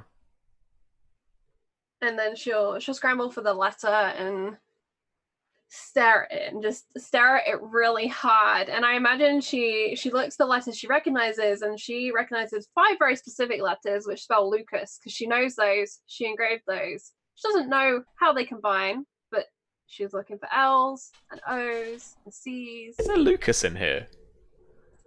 I can't even see it. I don't know if there is. I've not read it yet, but it's because she knows those because she carved them into the back of the chair. So yeah, those are the letters that she knows. Are you looking for those letters? Yeah, because Marcia has no idea how to decipher this. She can't read. She just knows L is a letter, and that's the start of Lucas. So that's the one she's going to look for first. Okay. And so yeah, she's just going to go. It's not going to give her anything. There's no way that she. Well, wait. Give me a tick. Like, talk amongst yourselves. I need to check our secret Discord chats. So yeah, she's kind of scanning through it. She's looking. Okay, make me a decipher. Okay. Check. So this is cunning decipher, and this is gonna be difficulty 9. I'm gonna be able to do this. I'm gonna increase the difficulty to 12. 12. Because you can't read. You're looking for these letters specifically. I still might be able to do this. Let's see. Cunning. Nope. I'll use lucky. I'm going to use my lucky trait to reroll that just to see. Okay. It's worth a shot. Here we go. Okay. Nope. Got worse. Okay. You can't find this word even ciphered in this letter. And you've had the cipher explained a little bit to you. Yeah. As well. I think it's one of those things where it's, it's explaining how French verbs work to someone who's never heard French in their life and has no grasp of how any of it works. Yeah. Yeah. But you don't find Lucas in here. And then she begins to pace. And she keeps kind of looking accusingly at that vial, like, why didn't you tell me anything useful? And she's very confused why Oliver would give a box with a letter from Myria to Red Rob, which had possibly basilisk venom in, and that makes no sense to her. And she was going to start racking her brain or basilisk venom. Sure. This is some time later, but Mara would not from you, but from when we had the last scene with Mara. But Mara, would you like to come in? Yeah. Yeah. Okay. Cool. The Lady Amarcia calls. She does. Mara will. She doesn't knock at this point because I feel like when Red Rob has come to find her, he's been like, there's a thing, something's happened. So she'll just kind of come straight into the room and say, Marzia, is everything okay? And Marzia is clearly distracted and frustrated, and she just holds out the letter. Red Rob gave me this. It's from Lord Ironwood, but it looks like Miria's handwriting. Oh, okay. And I imagine that like Marzia's been pacing this whole time or something. Like she hasn't sat down. Like a cat in a cage. Just Mara will take the letter, but at the same time kind of guide Marzia to sit down somewhere. And she has a look at the letter. Do I recognize this as Miria's handwriting? Yes. Now it's been pointed out to you. I can't be asked to get you to roll. Yes, you do. Can I try and read the cipher? Yes, you can. Please roll me a cunning cipher test with a difficulty of 9. Because they did not tell me what difficulty this should be. So I did average difficulty, I decided. 11. Okay. Give me like 12 minutes because I didn't copy and paste the actual plain text. So it's okay. I imagine that it takes Mara a little bit because she hasn't had as much ciphered correspondence in a while since the last letter from Simon. So it takes her a minute to kind of look through it, and I guess she kind of mirrors what Marzia did, and like there's a few moments of staring at it until the letters start to make sense in her head again. Red Rob has kind of slided into the room from the door that's ajar, has quietly closed it so that no one else enters. Virginia, this is what you get. If you want to read it out in character, I'll leave that up to you, but I will take what you say as in character. Okay. Mara will sit down with Marzia, seeing who the letter is signed off from, and take her hand and hold it as she reads it. It says, I promise to return to you soon. Our time together has been a blessing, and I am so very proud of the strong woman you have become. If you are able to do so safely, we still have much to learn about the house's positions, the movement of the Targaryens, and the whereabouts of my younger brother. But be wary. Oh, have I sent you the wrong letter? Fuck's sake. No, I think you've sent me maybe. Just this. Maybe you have. I think I messed up here. That's okay. Minor retcon, because it's meant to be from Miria, unless Miria wrote the letter. Retcon. That's what I was imagining. All right, so I'm blaming Don, because Don got this wrong. There you go. It's all good. Rewind. Okay. Sorry. Start again. I was distracted. Yes. Thank you. My dear Lady Marzia, my time in the wilderness has been good for my soul. After the death of Lord Lucas and all that House Greenmont has lost, I feel as though I have finally found what I have been looking for. I am now visiting a very old friend to clear up a personal matter. I will admit that I am nervous. We did not leave on the best of terms the last time we saw each other, but I believe we might finally have the opportunity to rebuild what has been lost. It is important to me, before I leave here, no one can be blamed for misinterpreted actions. It has become apparent to me that my friend's neighbour, Ed, is a rogue who should be revealed for the carrion feeder that he is. Once this matter has been resolved, I look forward to returning to Fox Hollow with all of my promises to you intact. I pray that this reaches you, and that by now you are the mother to the healthy and happy young Lord Greenmont, your devoted Oliver. It looks like he must have had Miria pen it for him. That means they're together, Marzia. We can bring her home. We can bring both of them home. I'm not sure I understand why they didn't just come home. If this was given to Rob, that means they must have been all together at some time. We were, sure. my lady. Together at some time. My sister, did you see my sister? Yes, she's well. She's not hurt. She's... What is he doing? This... a neighbor? Why hasn't he come back, Rob?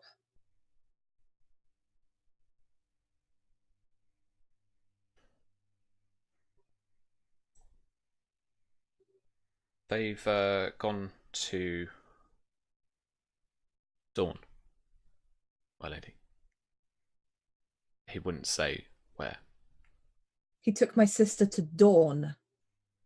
Oh, I can guess where. Where, Rob?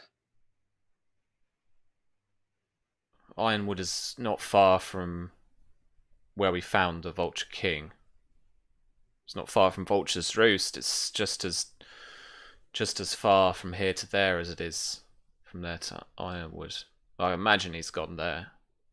Why would he not have brought Miria back here where she can be safe? I don't know, my lady. If- Maybe she's safe there. If Sir Oliver chose not to bring her here, then he would have good reason. You said it yourself, Fyre. There's nothing he wouldn't do. What? Go back to the letter. This neighbor. Read that part again. It is important to me that before I leave here, no one can be blamed for misinterpreted actions. It has become apparent to me that my friend's neighbor, Ed, is a rogue who should be revealed for the carrion feeder that he is. Rob, do you know anything about this neighbor? He looks around at the door as if to check if anyone's listening. And he steps forward, lowers his voice. When we came upon Vulture's Roost, Sir Oliver sent the captives away. And we went inside. There, what was explained to me afterwards, Lord Edmund Blackmont was inside. Had murdered a soldier. And they declared him the Vulture King. Blackmont is the I thought that before, but My mother would turn in her grave. It was of course, he's your uncle. I forget that. It was a new happenstance, my lady. I don't think it was something he'd really planned, or something that had been long established. He was There injured. is nothing that man can do to make right what he did. He took my sister from Summerhall and put Mara. her in danger. Mara, there is already an army marching, or will be very soon. We've already turned that army's attention to Lord Blackmont. He is to blame for all that has happened to Miria. And they know that, and you know that. Now we know that Miria is safe. Now the army can blaze through there without caution. My lady, it might be that we can talk to Sir Babblebrook and somehow convince the army that is at our gates and point them in the direction of Blackmont. I intend to. My husband is going to lead some of that charge. I'll have Alistair bring me his head. But my lady, he's not there. He's at Vulture's Roost. To go to Blackmont would be to take his lands, his keep, his family, presumably. They're in two different directions, and we cannot do both.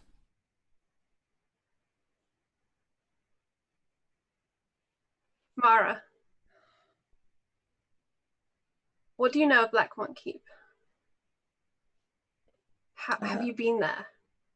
Would I have visited as a child while my mother was still alive? It's not far. I reckon you would have. Yeah. Yeah. I don't know it as well as I know here, but I've been there before. Mother used to take me when I was a child when she'd go back to see family. How would you care to visit your cousins with your new husband?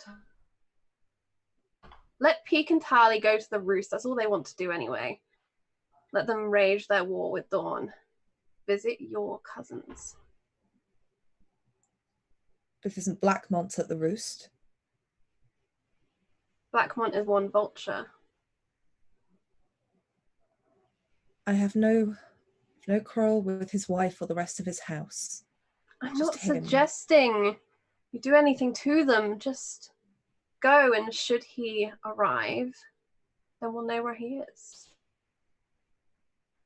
Alistair won't split from that group. He wants to lead the armies, Marcia. And Lord knows I don't want him to, but he needs to. Why? Because if he can't gain the respect of the other lords, he may as well die on that battlefield. My lady, if I might, I've seen the two of you together. You might convince him. Mara, this isn't a great war. This is a skirmish with some rebel in the mountains. I know Rob, that. you described them to me. They're barely armoured. But they are an army, my lady. And They Tali might has be- the largest army in the Reach. Let them wage that tiny war. I've seen them outside, my lady. I don't think he's brought everybody. The Hunts are not here. He's brought what he can, but he's not brought his army. I can't ask Alistair to not be with Oakhart forces, and I can't ask him to send them home either. If he doesn't lead after the display that he made, then he'll lose all respect with Peake and with Tarly. He's the future of House Oakhart, and he needs to have sway with them. And I need to be with him, because the gods know that that man can swing a sword, but he cannot navigate politics. Not the way that us Greenmont women were taught to. Write a letter to Simon then. He is at Highgarden. I will. Once Blackmont is dead, as I trust he will be, the gates of that house will close. Perhaps if Simon is behind them, we will have some anchorage, some leverage, some better control of the future beyond this simple skirmish. We need them to speak out against their old lord, as much as we need to condemn them. We were rebels, remember? They are Martell bannermen.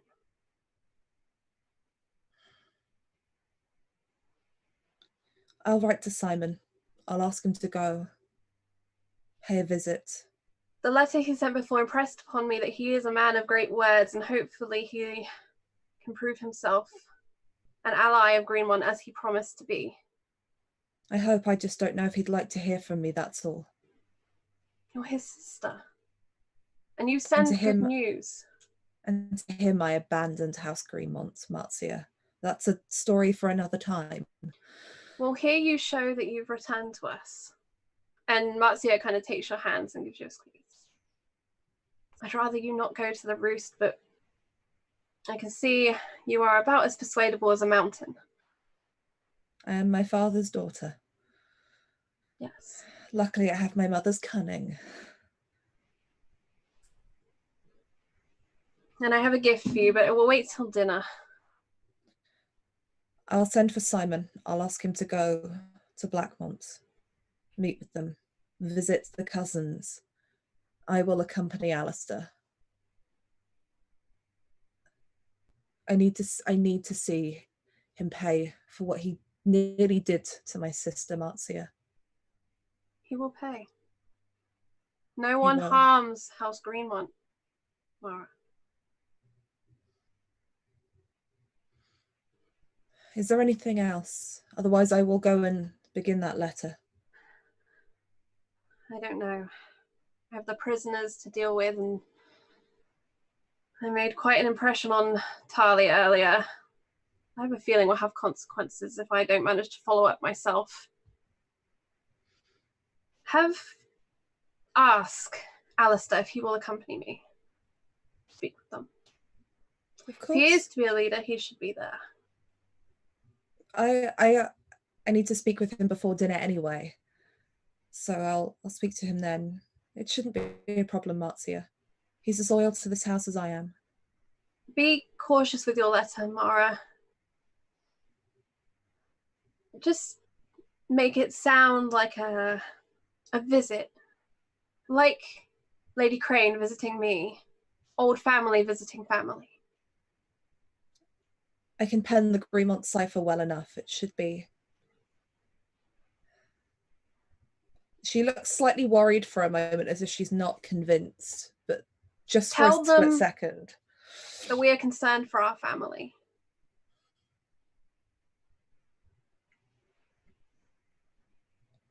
If that's all, my lady. What when we get there, my lady? I'd go with you. But what when we get there? To the roost? To the Blackmonts. You'll have to wait for Simon here to accompany him. I will be going with my husband. Rob, you're right. You should go. Take the letter and watch over Simon when he goes to Blackmont. It is important that there is a Greenmont man. And you are a knight of Greenmont, are you not? I am now, my lady. Yes. If you're going to be accompanying Simon, then it's best that you know what I know. Before I left Highgarden, he was trying to get in with the Lady Dismera, the spy master of the court. I don't know how successful he was. I was originally planning to speak to her myself, but I believe that he spoke to her beforehand. I didn't have time to discuss with him what it was he was planning. He offered to pass information to me as a kind of whisperer. But then we had a slight disagreement. He didn't quite understand that I can't wear the Greenmont banner as the Lady Oakheart, that I have to be careful. As a woman, I have to protect the house that I have married into. He didn't believe that I was still fighting for House Greenmont, despite me securing Lady Marzia's position in court. I don't know if that has worked out successfully for him or not. But you should be cautious of who you talk to. You should be cautious of your surroundings. Spy masters are no joke. My lady, forgive me. This is all a bit above me. Rob, all I ask you to do is deliver the letter to Simon. The letter will instruct Simon what to do next. I believe Lord Ironwood back here brought a black destrier from the tournament, did he not? He did, my lady. Take that as a gift for Blackmont. Very well, my lady. Something for Simon to present. Does not do well to turn up at houses without gifts for your host. A black horse for a black house. Forgive me, my lady. We may need some money for horses once we arrive at Highgarden, so we can present the destrier. It will be taken care of, Rob. Those Thank you. Details don't need to be resolved this second. This has been a very busy few minutes. I know that Highgarden is a nest of vipers, and my brother is possibly tangled up in them, Rob. I know it is not what you would prefer to be doing, but you served my father very faithfully, this house faithfully. Just bring him back here in one piece, please. Well, my heart still beats, my lady. And take one of the nicer swords from the armory. Thank you, my lady. Mara will go to take her leave, but before she does, she'll put her hands on Rob's shoulders and just very gently just give him a slight, almost like a hug, just slip her arms around the back and just, clutch at his shoulders, giving him a look of thank you. Like, I know this is not what you signed up for, but I know that you are loyal either way. And she'll kind of nod to Marcia as she leaves. She'll go off to pen the letter. As Sir Rob the Red leaves as well from the Solar, you hear him mumble under his breath, "Go right to Highgarden. My ass is going to ache." And with those juicy fruits, ladies and gentlemen, we're going to take a short break. We'll see you back here in a few.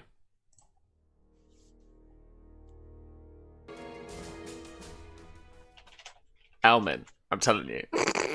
No. I'm telling you. It's gonna happen. Mara will murder them both. Which also I'd quite like to see, to be honest. We haven't had enough Game of Thrones murder. Westeros' new power couple. We're Sam, back. I think you're about to get shanked. I You think know, like actually, look at that face. I'll go headed to work tomorrow and just be like, She'll be like, I'm not there Sam, tomorrow, Sam. would I've you got like a 3 chip? days. yeah, just see this coming in basilisk venom. yeah, basilisk venom. As you've like chomped them. Huh? Oh, pff. Gone. Yeah, absolutely. All right. We mentioned a certain dinner. Just Yeah. before we went Can I go for the speak to break. Lana before we? Absolutely, you can. Mara. Not Mara. Sorry, Marcia. The other one. We're with you. So Marcia has a whole list of things now today to take care of. But she had noted at breakfast Lana's absence, as she has since the children were born, since the night in the Godswood.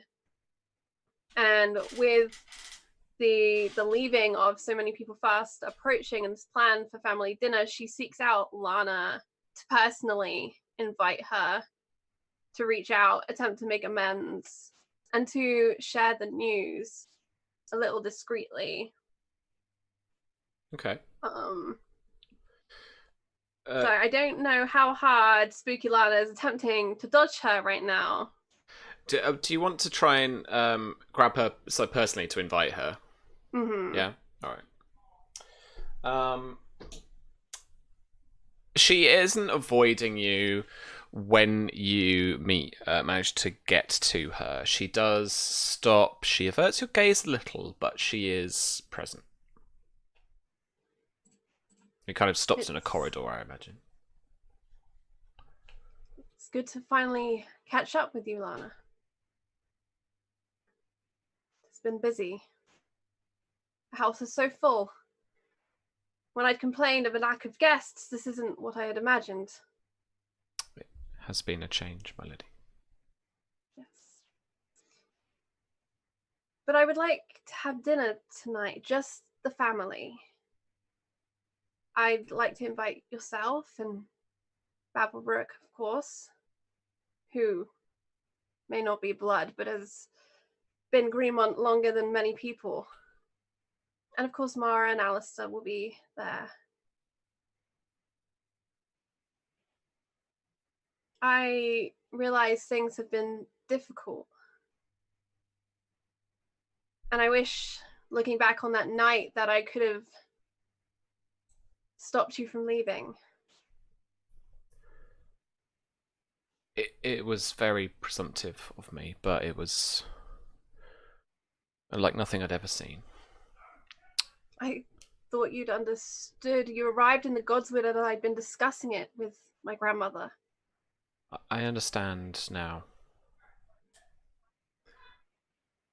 But seeing what you were being asked to do and just hearing those words was just too difficult.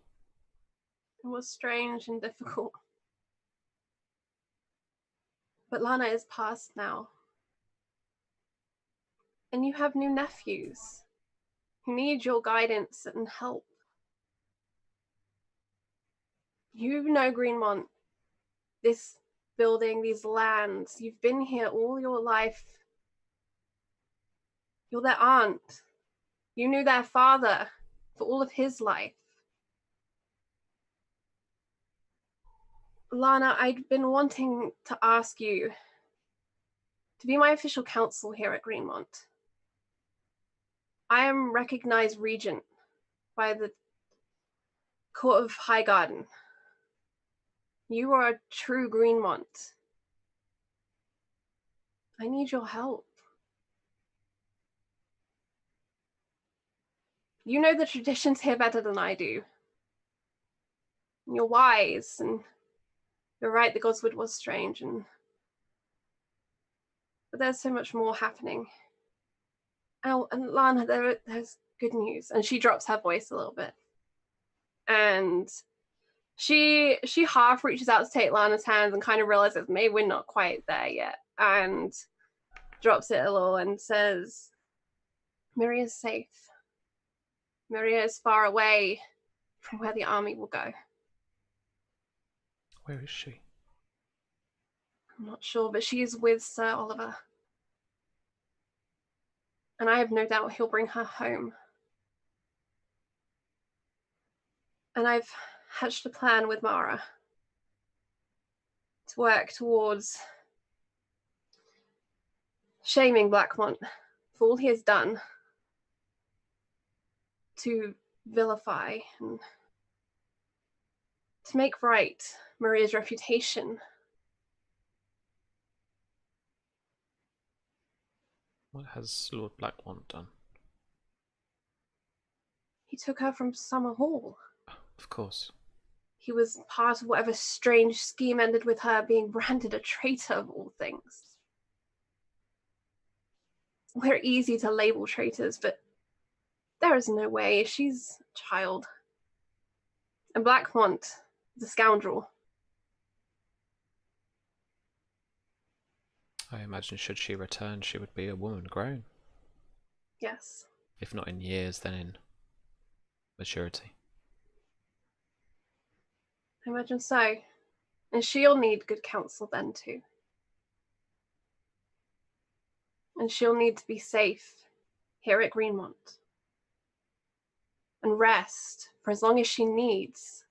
And we all need to do this. Protect her and make it possible.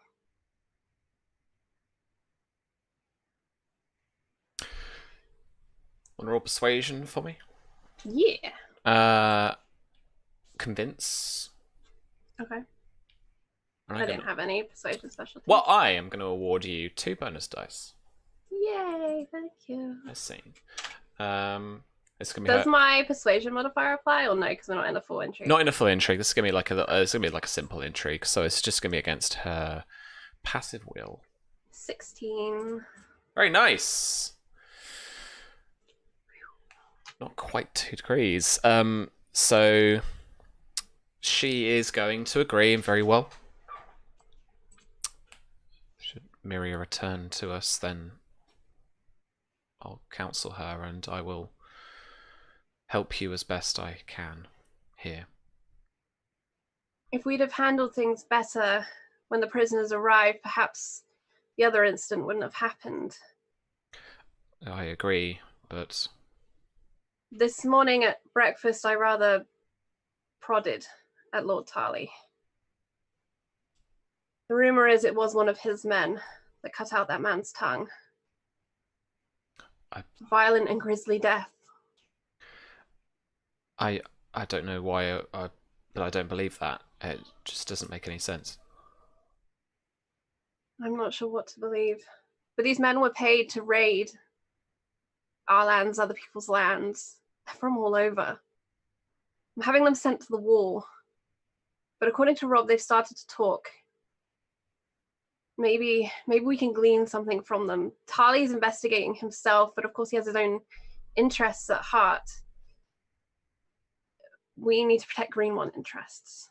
Of course. We should find out what is going on. They could have just shipped them all to the wall. It wouldn't have mattered what was said. I'm meant to go and see them today. I'm afraid I don't know what to ask, what to say.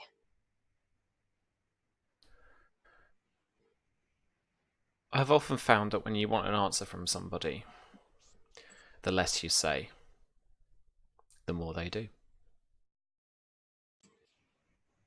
Okay. Thank you. I'll have Alistair accompanying me. Men tend to respect men.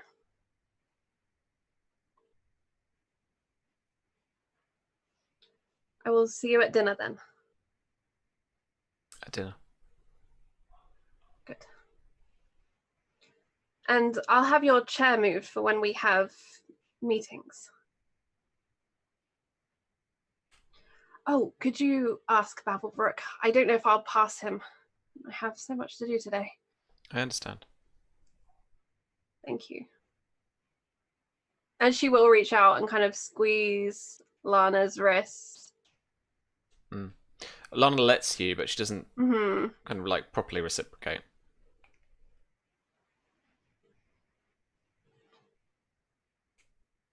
Until later then.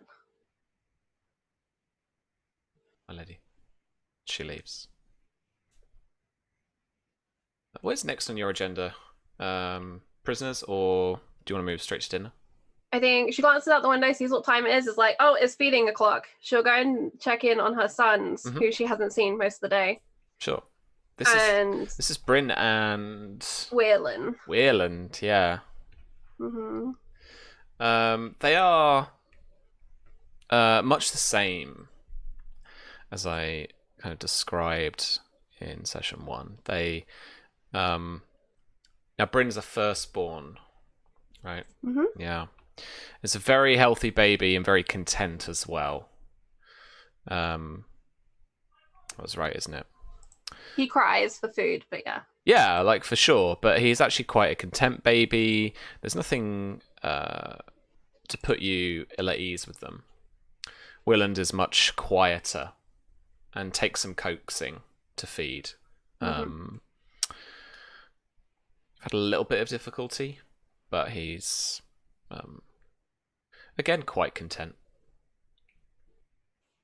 And I think Marzia will thank Braith for taking care of them and say that she'd like them brought to the dinner tonight, but should they become restless, to bring them back to the chambers. Just kind of setting up dinner. So the boys will be there, but if they start kicking off, then they get taken away to go and be comforted. Yeah, she's good with that.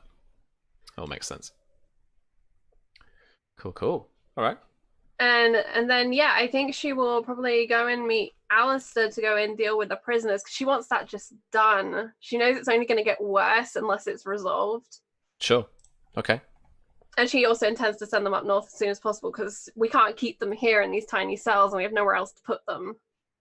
Yeah, of course. All right.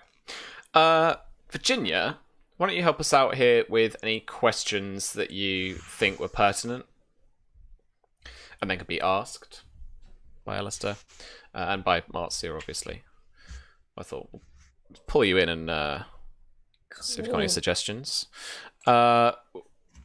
Depending on how you want to approach this, I was, again, going to be fairly kind of simple intrigue about it. I think Marzia would dress it up as she'd like Alistair to take the lead, and she'll kind of coax him with a few kind of prompts, and I'm here as Greenmont to protect the house interests, of course. But yeah. You're the leader here, and they'll listen to you. We need to know who did this. We can't let people get away with it, blah, blah, blah, blah, blah. Sure. I feel like Alistair will be Kind a of bit like, coaching. yeah, I'm in charge. Not really sure why or how I managed this, but here I am. I got picked for the team. Yeah, he's like, I didn't get picked last. Bless him. Yeah, okay. And she'll kind of also kind of frame it as a conspiracy of, Tali's investigating too, but we need to resolve this. Nice. Okay, cool. Yeah, that's all fine. He'll capitulate quite happily. Virginia, I gave you visibility on Alistair's sheet as well. You should have that. Yeah. So you can roll any dice we need. I think this is the first time I've ever seen his sheet. No, I think you knew his stats from before. Possibly. No, I don't think I ever have. I don't think I've ever rolled for him. Jason's had his sheet a few times. Oh, I was right though. Oh gosh, he does not do politics, bless him. That's all right. He's got Marcia with him. We'll be fine. This is fine. Cool. Just as long as no one asks him to read anything, we'll be good. Yeah. I think it's okay as long as it's not in High Valyrian. Yeah. Alrighty. How did you want to approach this then, guys? So I think Marcia would ask Alistair, but she would, in asking, suggest that we go to one cell and then the other. If it doesn't work in the first, perhaps the second. Yeah, sure. So these are small cells. They're meant for only maybe a couple of prisoners at a time. Mm-hmm. Just because of, like, you don't necessarily need all that kind of dungeon space. But there are, like, a dozen or so men cooped up in each of these, and you open the door and immediately the pungent smell of defecation reeks out from the door frame. Alistair puts a fist up to his nose, slowly brings it down, I think, as these men share a slop bucket and basically are sat right up next to each other, cramped up, feet dragged up, up to their chests, sat, and all of them look up to you, bleary-eyed, as the pitch darkness is, for them, broken by the shaft of a sconce torchlight that comes in now that the door has been opened. Standing before them, Alistair and Marcia. I imagine that Alistair has showed up in not quite his armor, but in his is it surcoats, the kind of cloth bit that you have. Yeah, like more commonly, or for common folk, a kind of an arming jacket. Surcoats are the kind of longer thing. Yeah. I imagine he's got his sword with him as well. I imagine he's got a cape. He's been picked. He's gone a little bit fancy. No, wouldn't it be green because it's oak heart? Yeah, or yellow with the 3-leaf design. I imagine it would be yellow with this kind of very nice, because it's the Reach, like embroidered oak leaves. Yeah, all around the trim. Yeah. Yeah, all right. Yeah. He's been picked, and he wanted to make sure that he impressed. He wanted to look a bit imposing, so I imagine he walks in with his hand casually on the hilt of the sword, but purposely casually.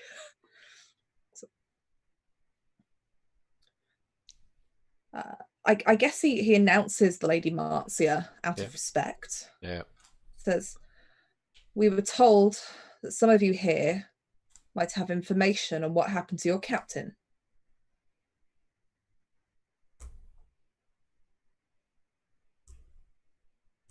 Cool. They sit around, look at each other, keeping quiet.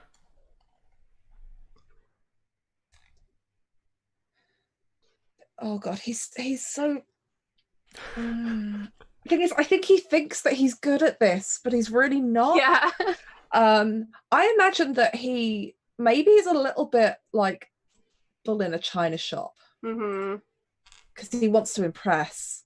So much he's like, "The Lady Marcia here may decide to spare your lives if you have any information to give us." I mean, I'm assuming you've told him what your plan is, that you're sending them to the wall, but he's going to go with the threat of death. Makes people talk, right? Because that's how that works. It would make him talk. Oh man! All right.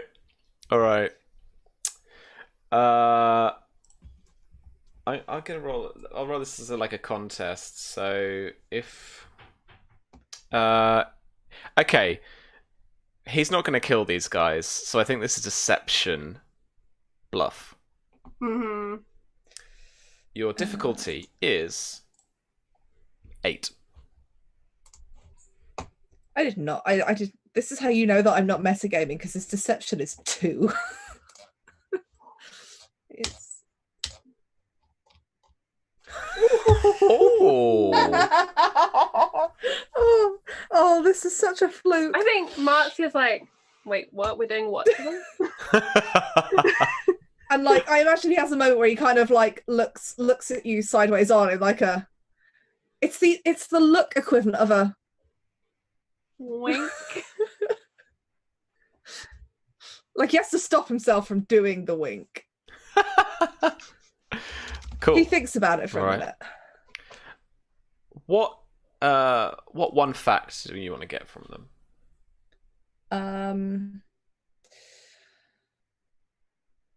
Oh, I guess You've already got some established facts from the scene before. Yeah, we know that that this person's Tarly, supposedly. We've got like a nickname for them. Mm-hmm. I guess he'd like to get a description of this person. Okay.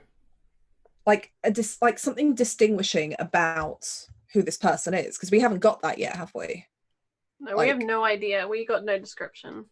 Yeah. They think, and someone suggests that he was quite short, and a few of them then agree. But then like as a group, as a collective, being threatened with their lives, it descends into everyone like, yeah, it was really short, yeah, really short, and it was definitely like a please don't kill us, like he was definitely very short, we're telling you the truth kind of thing.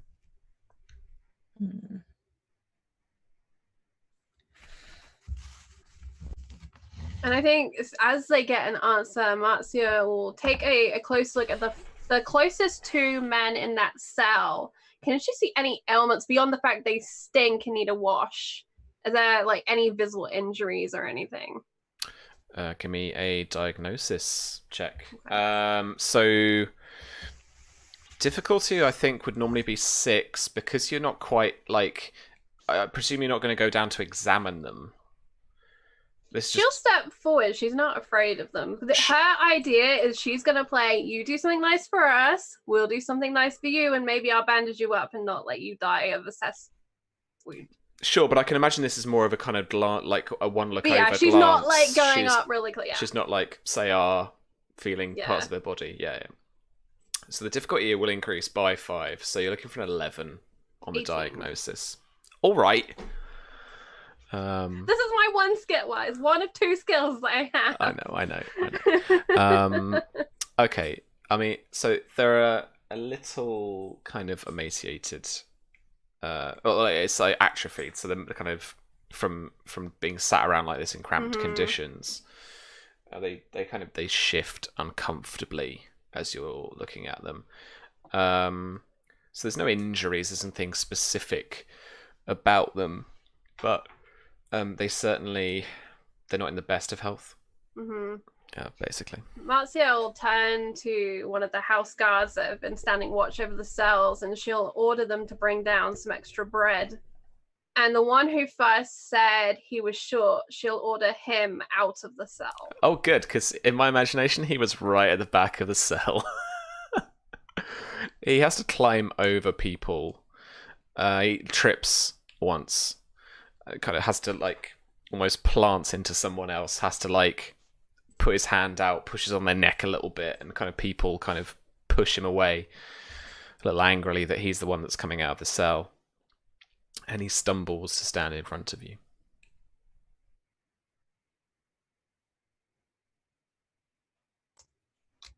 And Marcia kind of turns to Alistair, giving him an encouraging look of next.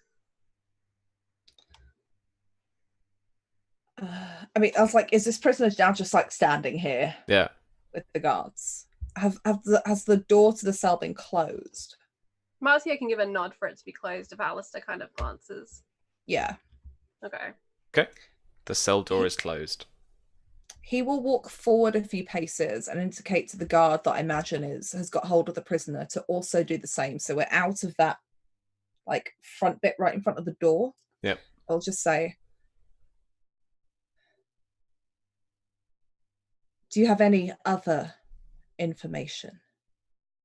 Anything at all? The more you can give us, the better it will be for everybody. The sooner we can find this man, so he can't harm anybody else. didn't get a clear look at his face. He was wearing a round helm that came down below the neck, and the nose piece was masking his face in the night.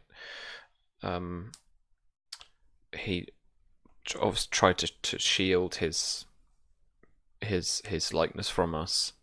And then as you can see him kind of replaying the incident in his head, he's like retching slightly.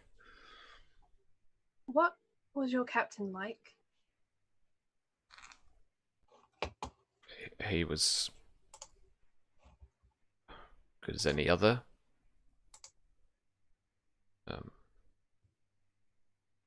Paid us well.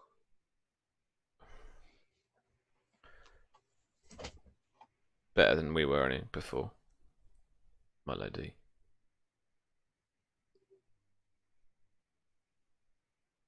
There was nothing else distinguishing about this man aside from his height, nothing that he wore, nothing that he said. He didn't say anything. And the other guards, the guards that were guarding the rest of you, what of them?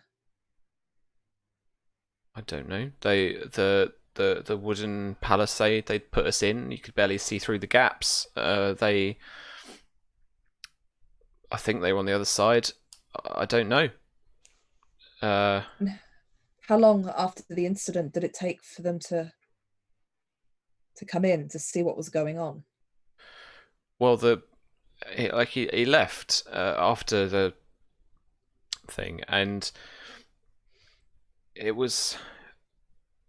felt like a little while. Eventually, very soon after, a couple of the other men shouted, called for help. We had done that before for a bit of food or felt ill, and they took a while to come to us to actually help, and they did the same. They kind of ignored us for a bit, and then finally, when they came through the palisade, they saw what happened and called the guards straight away. See. Do you know of anyone else? I'm sorry, my lord Alistair. How did this man get in? I guess he asked. He looked like a Tarly guard. They must have just let him in. I think that is possibly a different discussion, my lady. Is there anybody else here that you know of that may have got a better look at this man? I don't. We were all up one end when the captain was chained to the middle post. Let's see. What is your name? Like an LV.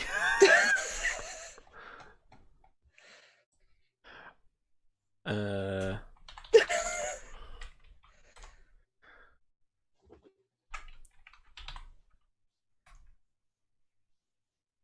come on, the internet. Harry. Harry, I do believe that you are being honest.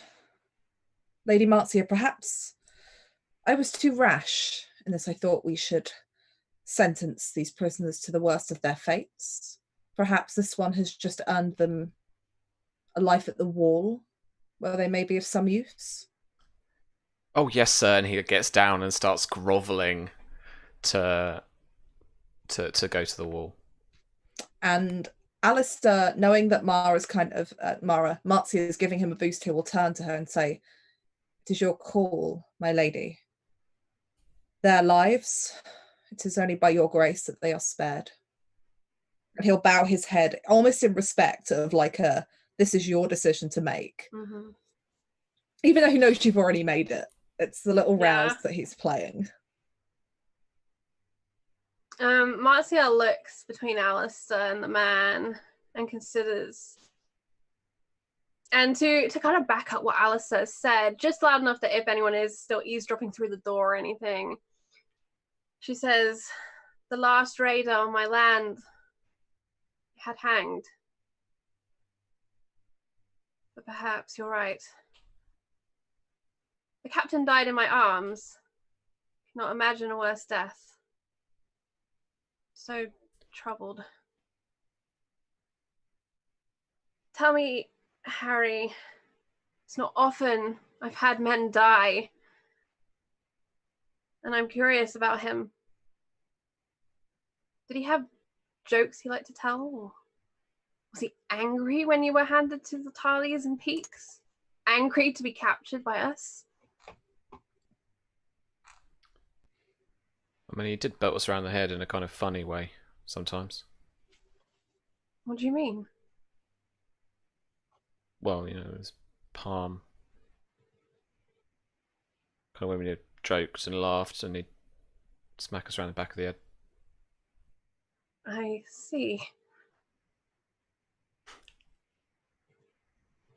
It's an unusual custom I've not witnessed. Where was he from? Did you not mention family or anything? He never said. Made no rude jokes about any liege lords. Only the big ones. I think maybe he had been a hedge knight and he travelled round, but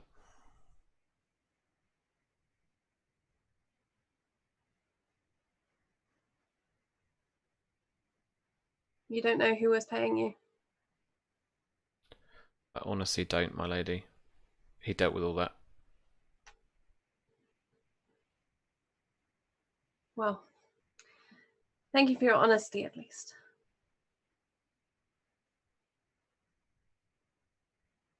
And I trust when you go to the war, we'll tell them we treated you fairly. And I do apologize for the size of the cells. We are not accustomed to having so many prisoners here. When do we leave?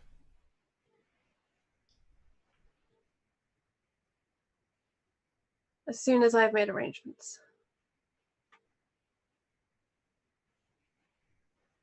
It is spring. Be a good journey with lots of fresh air.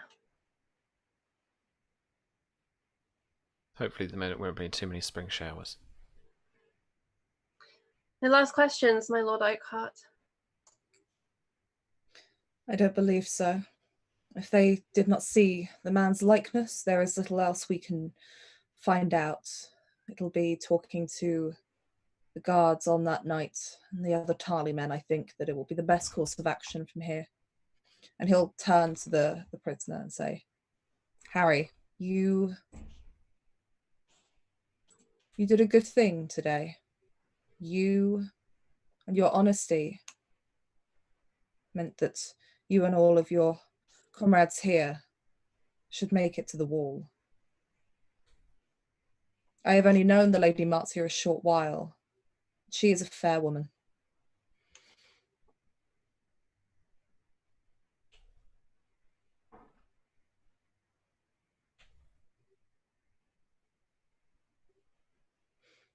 More My bread will lady. be brought down soon. Should return. Thank And you. she nods to the guard to Yeah. carry back. Cool. Yeah, and he's let in there.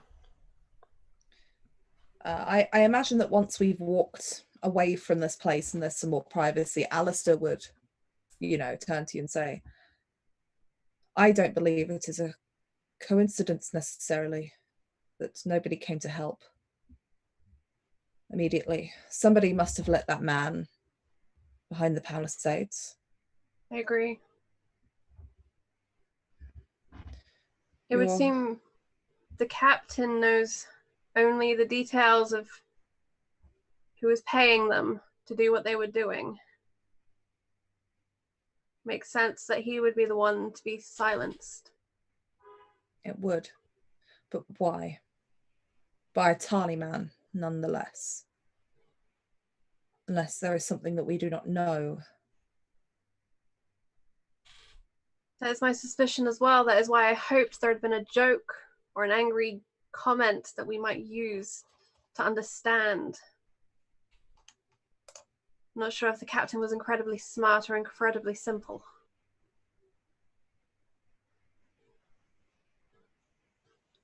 Sam. Hello. Virginia has a theory, but I don't know if Alistair would be quite bright enough to work this out. Okay. So I'm going to ask you. Roll me a cunning test. Okay. With logic specialty dice, and difficulty's going to be 6. Come on, Alice. 8. He does. Okay. Alistair would say to you in very hushed tones, I wonder if the captain was murdered by a Tarly guard, and the captain was the one who knew who was paying. The Lord Peake seemed very adamant that he didn't wish to pay taxes. And the Lord Tarly was very quick to support him in this. And I wonder if somebody has been looking for a reason to come into these mountains. Perhaps the money was flowing from somebody within this camp. Perhaps it was never intended to go this far. Perhaps it isn't. Perhaps neither of the lords have any idea that it was happening. Perhaps there is somebody here who would have sent these men onto your lands, Lady Marcia. Perhaps so. And Peake and Tarly were quick to claim my prisoners. I do not accuse either of them. Of course. That said, we must be careful.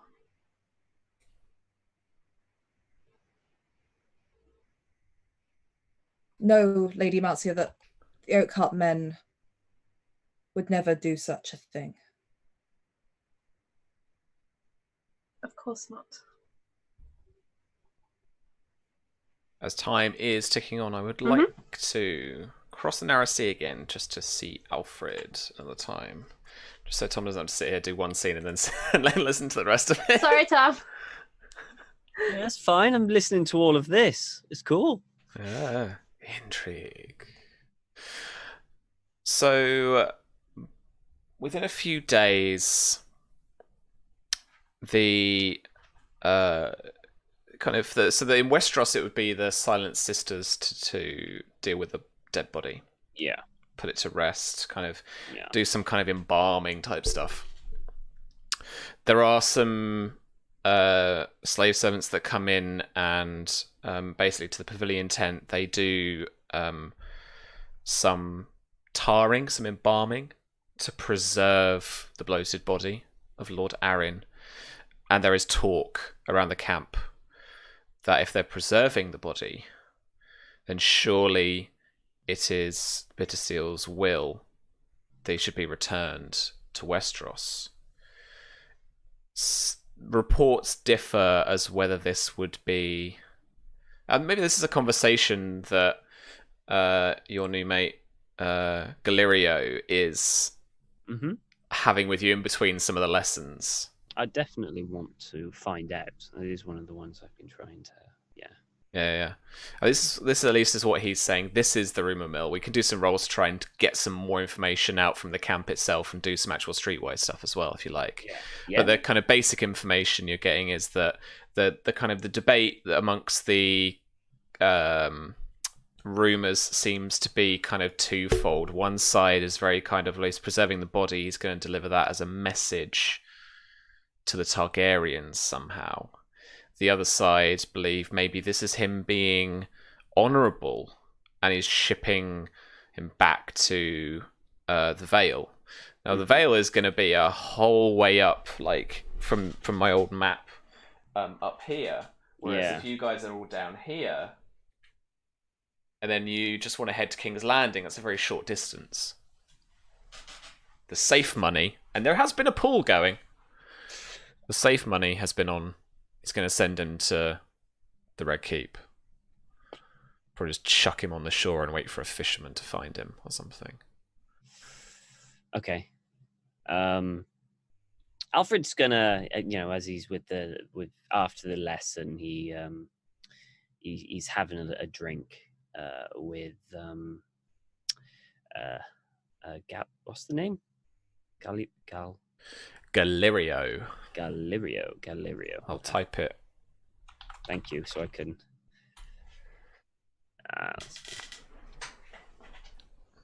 went to a Free Cities name generator, and it was actually quite decent. Wow, that's a good name. And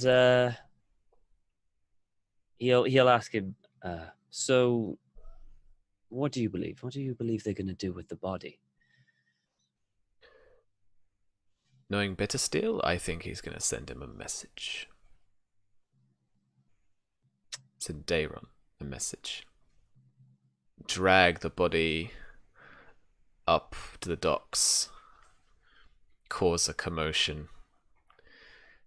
Get out on a rowboat quick. And then leave him there. Who knows? This is Lord Arryn. Well, yes, that is... But surely, I mean, Bittersteel, let's be honest, he's, he is somewhat stern and brash, but the man still has honor. Do you not think that he would just want to send the body back? With no message, just knowing that, maybe he can do both things. Send the body back and to go back to the Eyrie for honor's sake. But what was he here for, is the question. That I do not know. I wish I did. I mean, he's definitely doing something with the Archon. What do you know about the Archon? Tell me about him. I don't know this one very well. Mm-hmm. They vote amongst the richest here. Those richest families have been the richest for generations. Nothing changes. This one, he is okay. He's good. But I don't trouble myself with such things. Of course. Yeah, that makes sense. So how long has he been Archon? He has been Archon for a few years now. During the rebellion. It is his daughter who is Her Grace King Daemon's mother. He is King Daemon's grandfather. Yes. It is the only reason you Westerosi are really still here.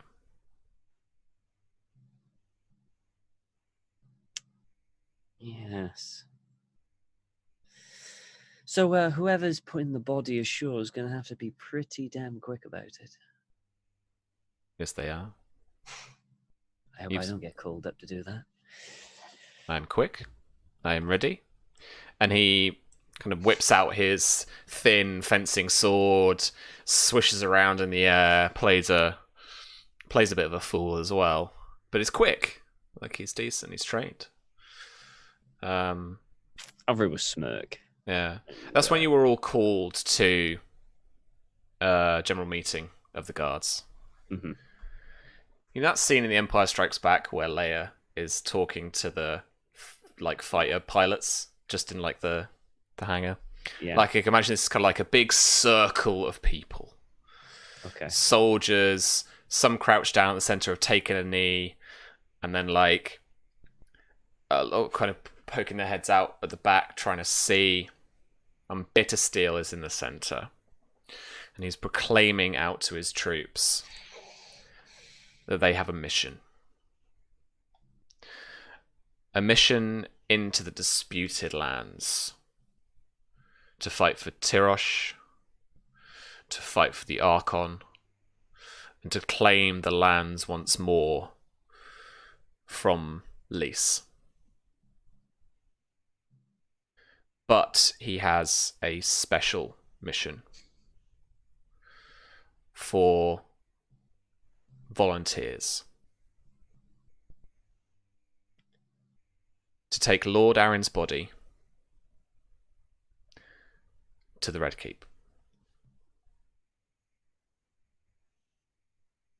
and present it there for the guard so that they might present it to the disgrace King Daemon the Unworthy.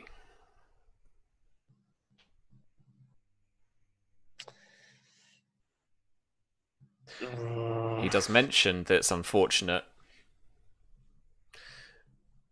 that they got a brother, not a lord, not a head of house, but Lord Arryn, the Lord Paramount's brother, nonetheless. Mm-hmm. And there's whispers around the soldiers around you that, like, you know, sending this guy like killing an envoy, killing a messenger, like it's a serious message unto itself. Oh. And then it's just like shitting in a paper bag and putting it on his doorstep. Fuck. So currently, Alfred's option is take a dump in the Targaryen's Red Keep, or go fight in some godforsaken war. Yes, Tom. It's go to King's Landing or go to the Disputed Lands. Fucking hell. Galerio looks like ready to go next to you. Like he's ready to volunteer now. There are a couple of cries from people independently, shouts, I'll go. I volunteer, I pledge my sword, this, that, and the other. And Bit Steel raises a hand up and stops people.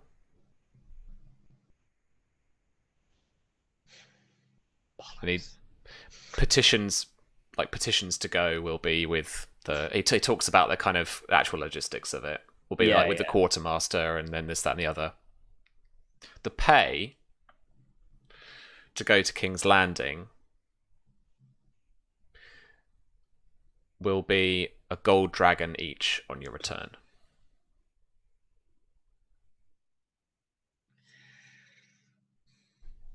Okay. The gold dragons that bear Daemon's face on them, obviously. Of course it does, yeah. Okay. So Alfred's gonna pull him to one side after this. I'm assuming he's finished. He walks off, and they all disperse as people, you know. Yeah. People move around you as you speak, kind of cinematically, like, you know, as you, the two of you stand together, have a quick chat. Have you ever been to to King's Landing before? I've been to King's Landing before, but I've never been inside the Red Keep. I doubt we'll get inside, though. No, I doubt we'll get inside. Unless it's our head on a pike. So you're confident that you'll come away with this unscathed? I've lived this long. Although I agree, it is a bit of a... What's a phrase that you might use? Death mission? Suicide. Right.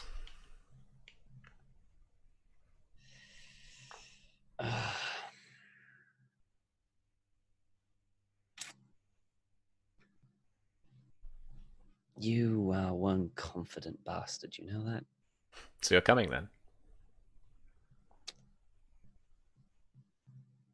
It gets me where I need to be.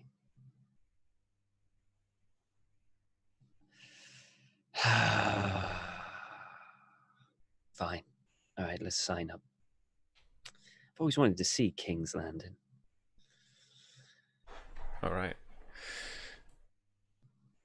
Where you sign up is the pavilion tent itself, and the inside reeks of death and decomposition mixed with the heady kind of herbs and incense of the embalmment, and some of the more kind of plant-based but chemically kind of smells. So it's stuffy in here and hot too. But sat at the quartermaster's desk, like a short, almost like school desk with a kind of ledger on it, sits this fat quartermaster. This kind of knight who, you know, you'll have seen at the canteen having second and third helpings. Yeah. Keeps himself rich and happy and a life away at war. but waves you over.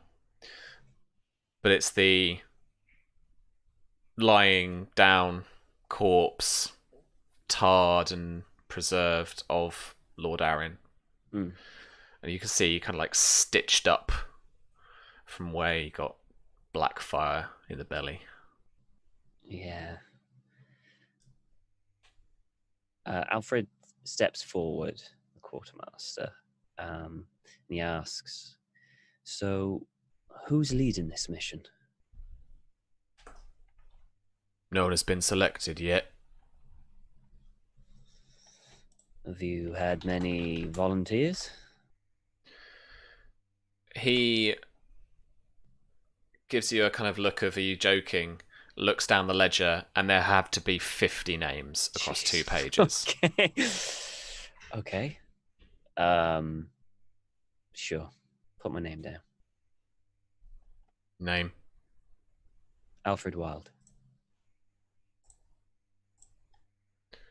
Alfred. He looks down a second ledger, list of names. Unit? Archers. Looks through, leafs through, looks to the archers. And he writes and says to himself, Alfred Flowers. Stop. Galirio Bahar. He'll nod and then go over to the body and just have a look. And in a kind of like deep respect and honor, he's gonna say a little prayer. I think it's to the mother. Which was the one to help look after? I'm still not entirely sure. So the stranger is basically death, and no one really prays to the stranger. Yeah, he wouldn't pray for the stranger.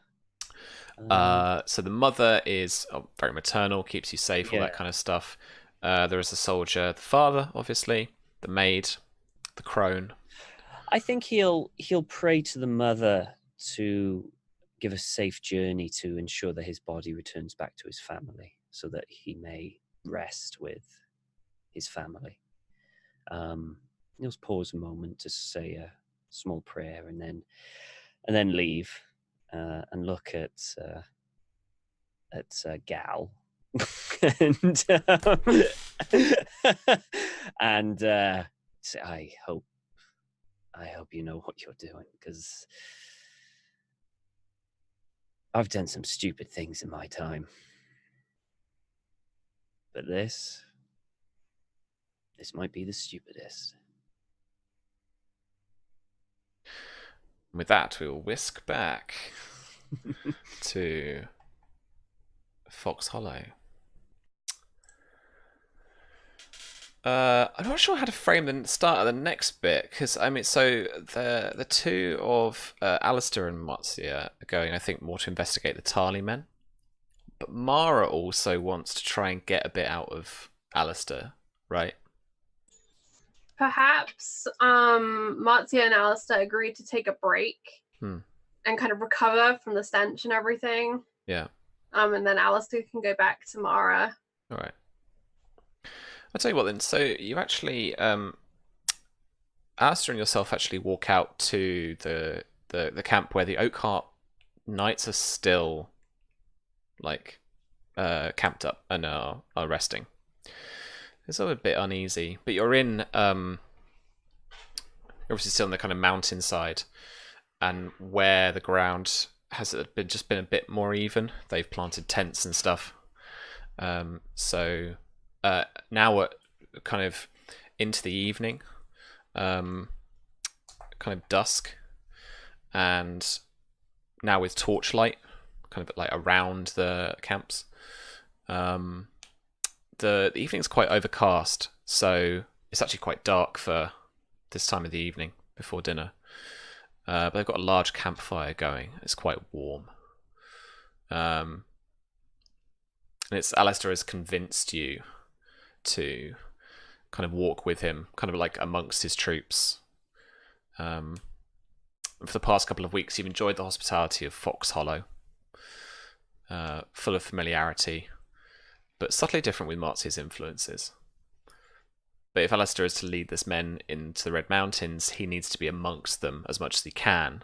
And if they are to truly accept your company, then on their expedition, then your presence needs to be felt as well. So you find yourself surrounded by Oakheart Knights. Some of them are laughing, eating game, drinking beer around this large campfire. Some are away, a little bit more on edge, a little bit more on guard. But now you've sat down with Alistair, the smoke is sweeping by and kind of getting into your eyes and stinging them a little bit, and just making you cough slightly in your lungs as well. What would you like to do?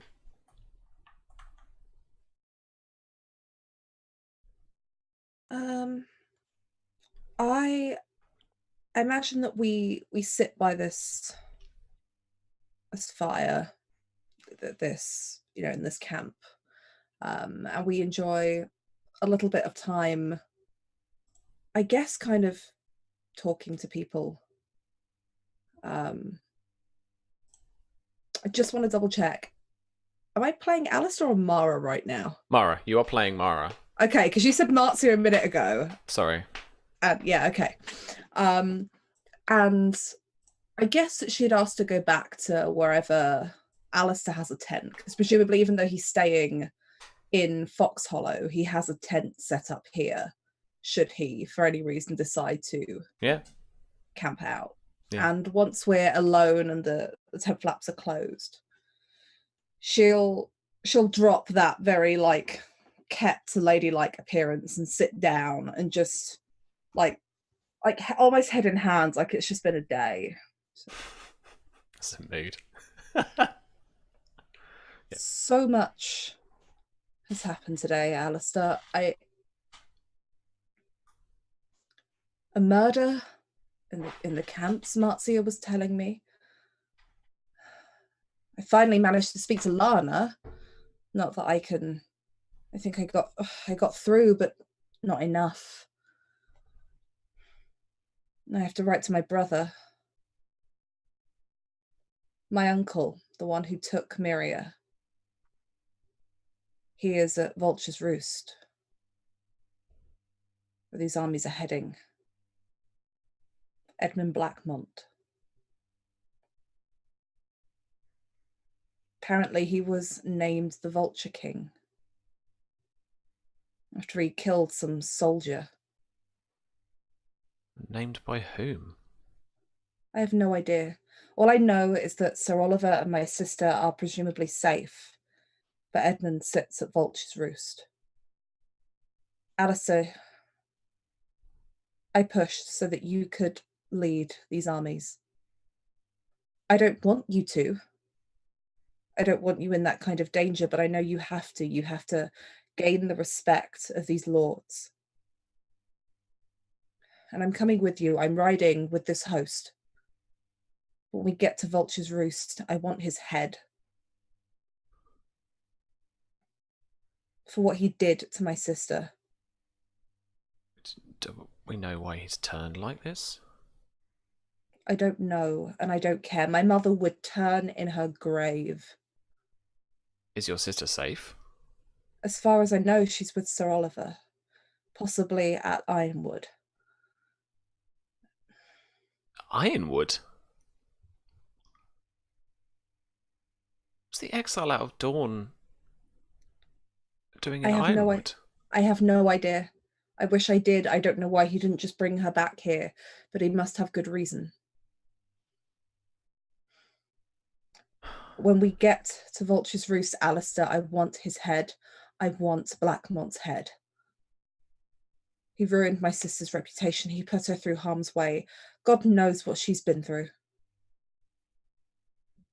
Please do this for me. I need you to make me a persuasion check. I can do that. Do folks feel this was more... You're on Alistair's sheet still. Oh, I am. You just opened the specialties. I saw it happen. Yeah. Do folks feel this is more of a convince or an insight?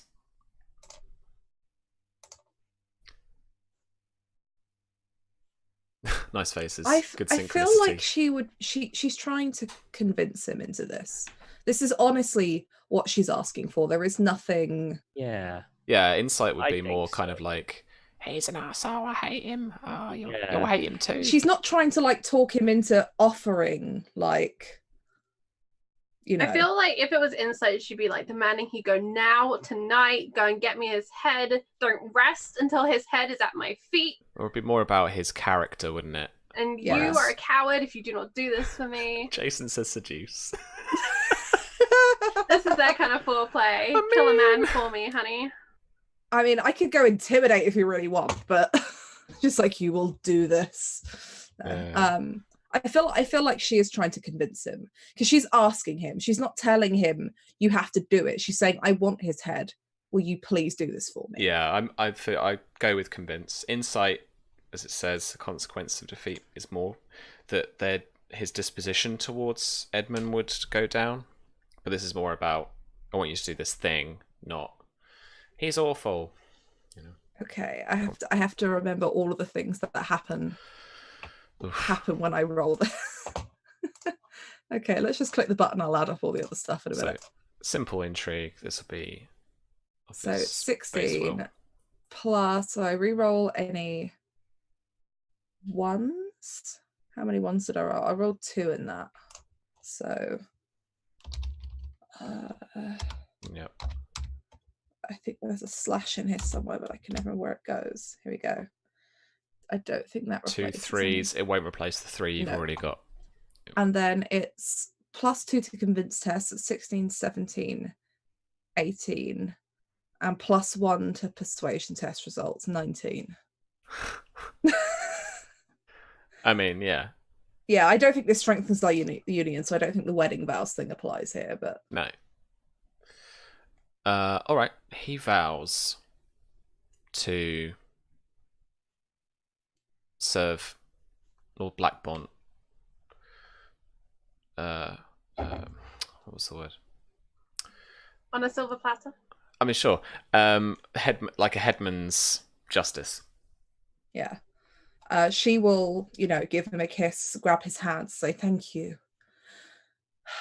Aside from this, Alistair, all I want is to accompany you, to be able to watch your back. Us Greenmont women, we know how to navigate things politically. You are good with a sword, and I am good with words and understanding them. But I need to know what you want. Aside from leading this army, when that is said and done, what do you want? He pauses for a second, and then from a distance, one cry goes up. And then another. And a third cry of distress shrieks out into the night. And then the deeper cries of men-at-arms stand to, and we're under attack, become clear as knights around that you can hear just outside the tent start to stand. The clashing of any armor and drawing of blades. I need to roll some dice now. As you make your way outside the tent, there is a rush of disorganized action. And I've been reading the warfare rules. Oh no. boy. Oh boy. Alrighty. Mara will reach for the dagger inside the folds of her dress. Underhouse Greenmont. Oh no, that's... Yeah, Underhouse Oakheart is your character sheet. You should also be able to see Oakheart Cavalry. Oh no, that's not right. Charlie, you're going to be my little puppet. Alright. Under Greenmont House, there should be house units. Yep. I need you to select the devoted for me, please. Sure will. I need you to roll... I'm missing one of my units. I'm very upset. I haven't got there yet. But you can use the character sheet. I should have... Yes. Yeah, I've got it. Put everything up. I need you to roll warfare for me. Okay. Whoop. Okay. 7. So I am going to. So those are our commanders. We have 2. That's initiative. Commander of the Devoted and the commander of my forces. Devoted have 2 orders that they can do in a round. And so do mine, because we've not got any proper kind of big boy leaders. We've just got the kind of sergeants and stuff. First of all, we've got the first character action phase. So Alistair and Mara have a chance to basically spend kind of 5 combat rounds doing stuff. What stuff would you like to do? Virginia, you do also have the Oakhart Cavalry. I do. Do I need to roll anything for them now as part of that initiative thing, or? Not yet. They're just kind of standing to and seeing what happens. Let me know kind of generally what you want to do, and then we can pare down to the rules. Like if you want to start, if Alistair wants to start to command them. I think Alistair probably would. He'd start rallying them to, basic armor that you would put on. It's kind of like that scene with the wagons from like season 8, where it's just like shields and like spears and shields. Like everyone pick up something right now. Yeah, for sure. And I imagine that he's also being protective of Mara, who is in like, there's no real safe place to take her right now because nobody knows what's happening. Yeah. So I imagine he's going to keep her with him. Sure. I feel like he'd probably go for getting both of them onto horseback because the elevated height, so he can see what's going on. These mountains are not going to allow you cavalry. Oh, of course we can't get horses. So these are the infantry version of the unit. Okay. And now after the fire folder, I should have just dropped the warfare cheat sheet that I made in there for you. So that's for everyone who needs it.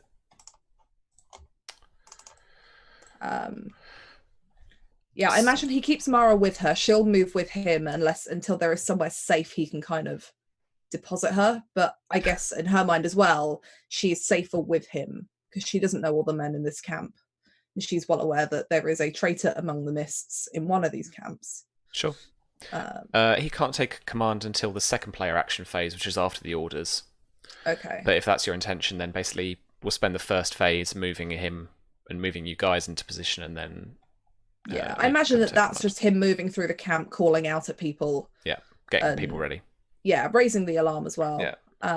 So cries go up in the Oakhart camp for people to stand to and get ready and get into more kind of battle formation. They start squaring up into a normal battle formation, which is fairly rectangular as best they can in this camp. It's a bit cramped and stuff, but they do their best. Okay. Orders then. So as the my folks are going to go first, they are going to defend. So this is agility. Okay. All right.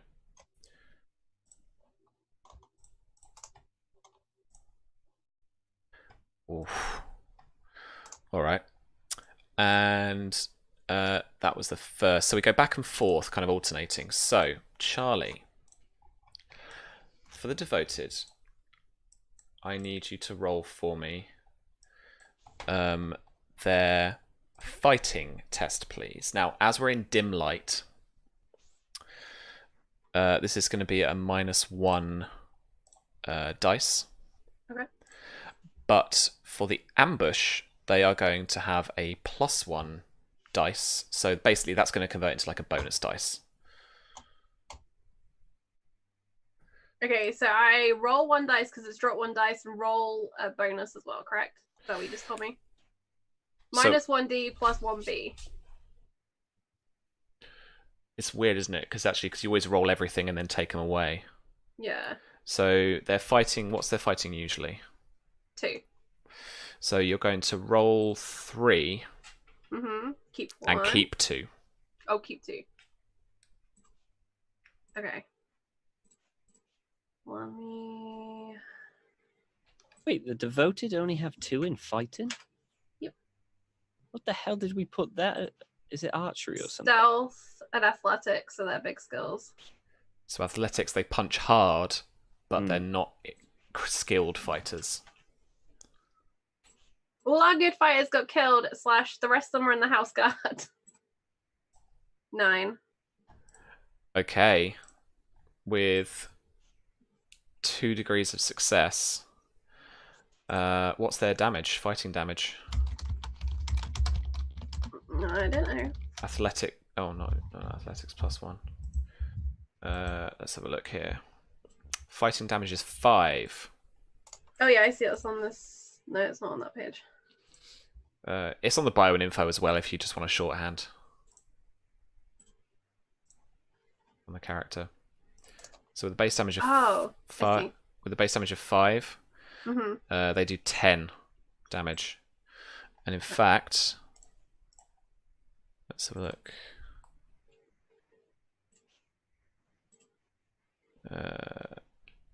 Yeah, that's fine. And what's my health for these infantry? Oh, okay.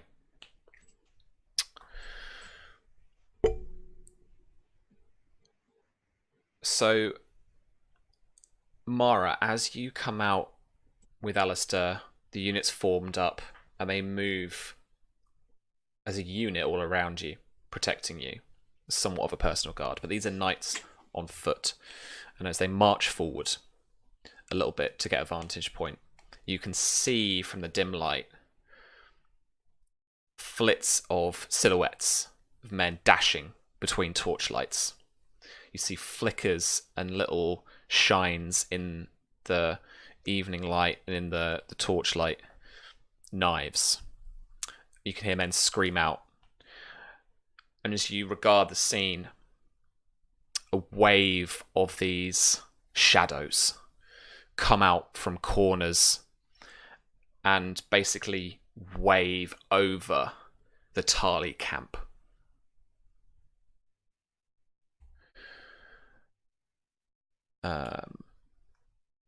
We're back to the Tarly men scream and cry out to defend themselves, to stand to form up anything they can get.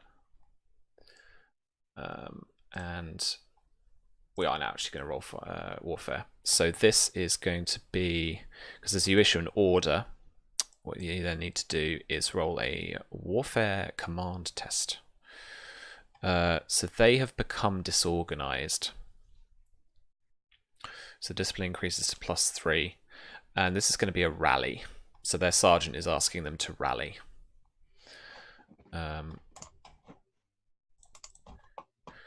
So their discipline is 6, but you're at 9. So I'm testing warfare with a 9. Okay. So you see they're still disorganized. They're not forming up. And it's back over to the standing orders for the devoted. And I need you to roll again for me. Yep. Charlie. So they won't get their +1 dice this time. Okay. For their So like it just ambushy thing. becomes roll 2, keep 1. Yeah.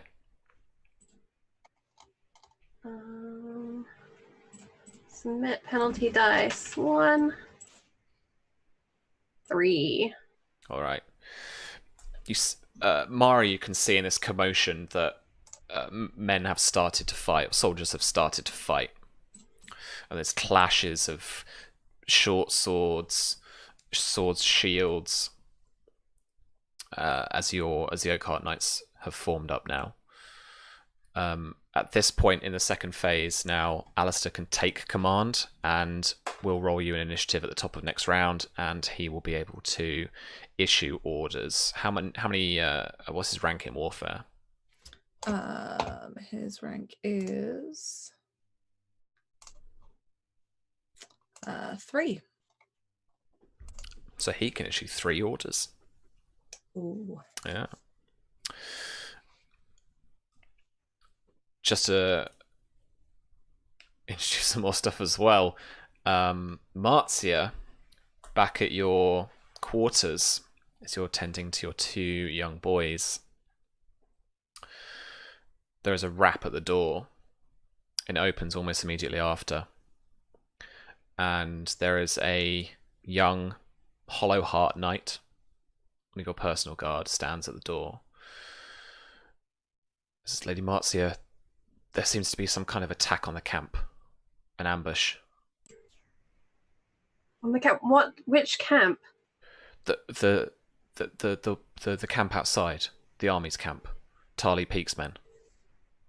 The Oakhearts, maybe. We're not sure. We're hearing cries. Well, go take the guard. And she's gonna look around for Salistria, to bring her. She'll like signal to Braith to watch the children, and she'll kind of follow him out. And she's gonna go look for Babelbrick. Cool. And Rob. Yeah. You can find them easily enough. Probably go to the hall. That's where she'll go to look for them. They're already talking to a couple of hollow hearts. So Rob, Sir Babelbrick, take the hollow hearts. There is fighting. It must be stopped. Yes, very well, my lady. Yes. And off they go. Again, we had Babelbrick's stuff, and I've got them in the old sheet here. I love Babelbrick. Oh. I will include him in everything until he dies. he has a warfare of 3, so if he's taking command of the hollow hearts, he can issue 3 orders as well. Okay. All right. So for the other 2 units, I'm just going to do some standing orders, so it's simple. So I've got them, right? Yeah. All right. I didn't write your hollow hearts in the sheet. Damn it. Have you got them on the Excel, right? Charlie? Yeah, I can get it open. Yeah. We'll just have to do some manual rolls, sorry. All right. So we're going to go up to a new round. So there is fighting broken out in the camp in the darkness of the evening. Virginia, would you roll me a... Oh, well, both of you, would you roll me a warfare strategy test, please? When you say me... Alistair. Which... Alistair, okay. Which me? Which me do you mean? So the tinfoil is already that you just 13. have 2 personalities. Yeah. 13. And do you want this from... Babelbrick, which is 3. He's got tactics, not strategy, so just straight 3. Okay, just slash roll. Alistair has 3, none of these. D6. 7. Okay. So Alistair is actually going to issue the first order. And then it'll be the standing orders, and then it will be Babelbrick, and then we'll go around like that in the initiative order. So, Alistair's first order. I guess at this point it would probably be to defend, because he hasn't got a proper idea as to who's attacking who and what's going on. So I think it would just be like defend, put up something defensive. Let's figure out what's going on before we move. Yeah. Would you roll their agility for me then? The cavalry's agility. You can add. Hang on. You can add +1 dice because they wield shields. Okay, so what am I rolling? I'm gonna have to type this in, aren't I, as a thing? I think so. Yeah. Dismounted cavalry. Check the knights out. Yeah.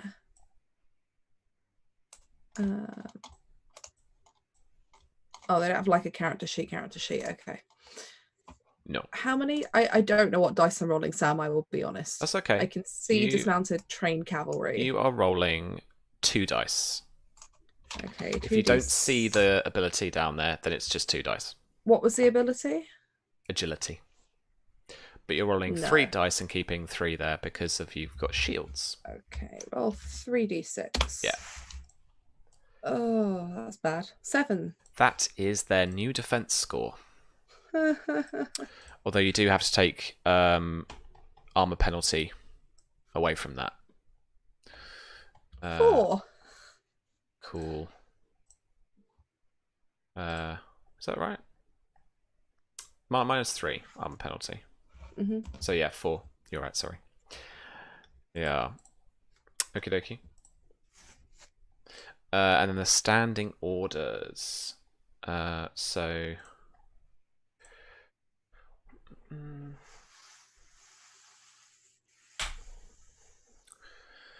Oh man.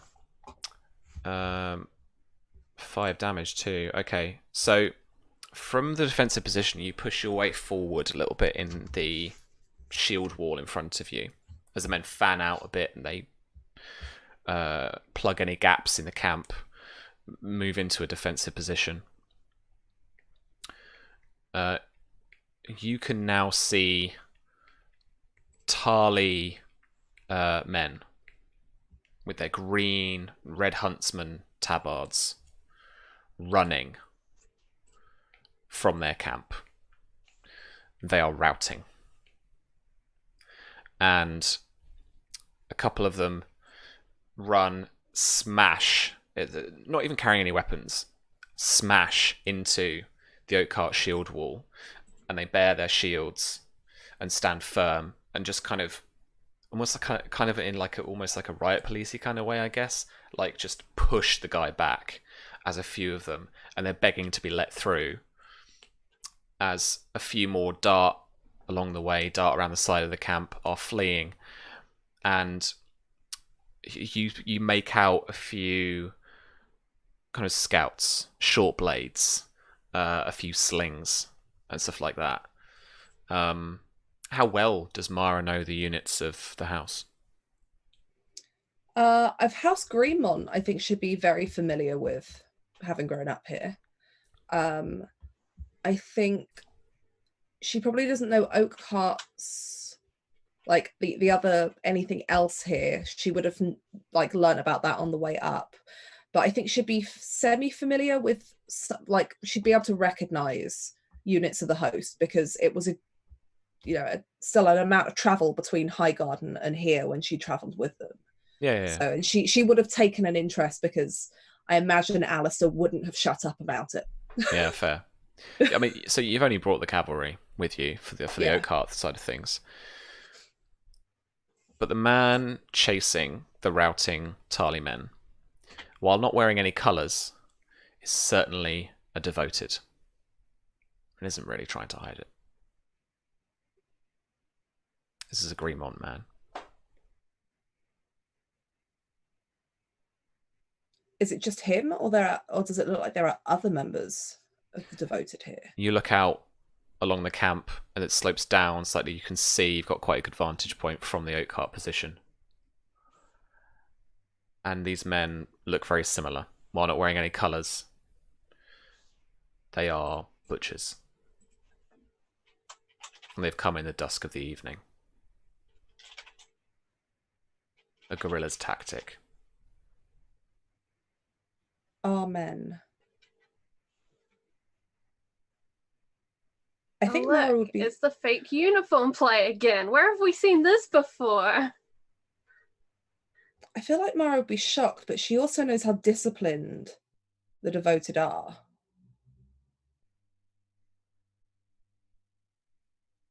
I think she'd probably relay this very quickly to Alistair, that they look like Greenmont men, but she's not sure if they are. Sure. She'd leave it up to him as to what to do. She doesn't know about fighting and tactics. Okay. What would oh no, we haven't quite got around to his second order. But Marcia.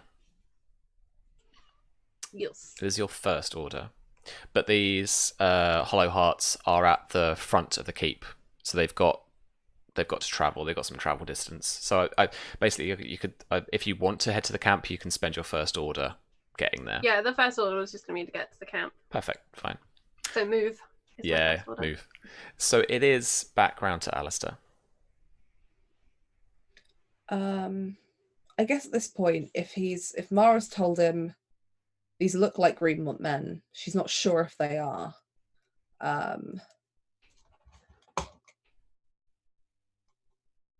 I guess he would probably get the cavalry to start moving forward, and because I'm assuming that the other side of where Tarly is probably Peake's men, right?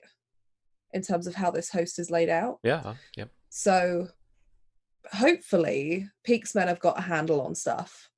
So kind of pushing towards the two confines the space and gets them a better look at who they're fighting, better positions. Yep. So it'd just be to move up and close that distance, still get a better look at what's going on. And I mean, I guess to some degree they'd have to let some of these Tarly men pass, right? Because they can't. If he wants to issue you the order to let them pass. I don't know if he would after the murder thing, because he still doesn't. Yeah, I think it would just be to keep moving. Okay. Like, and just directing, if Tarly men are coming up, just like, you're not coming through, just keep going along the line. Sure. So they just move forward, essentially. Just keeping that advance and keeping that almost like shield wall like thing against the camp as much as they can, but keeping as close together as possible. Yeah, sure. All right. Roll. Make the roll for me. So this is going to be move. So it's going to be the difficulty is going to be the Oakhart Cavalry's discipline score, but it's going to be increased by 3 because by 6 because I'll give you that actual shield wall thing. So if their discipline is 6, the discipline is 6 off of horseback. Weirdly, what? And I'm rolling 2d6 because is that it? If warfare is 2, what's Alistair's warfare? Warfare is 3. Roll 3 dice. Difficulty is 12.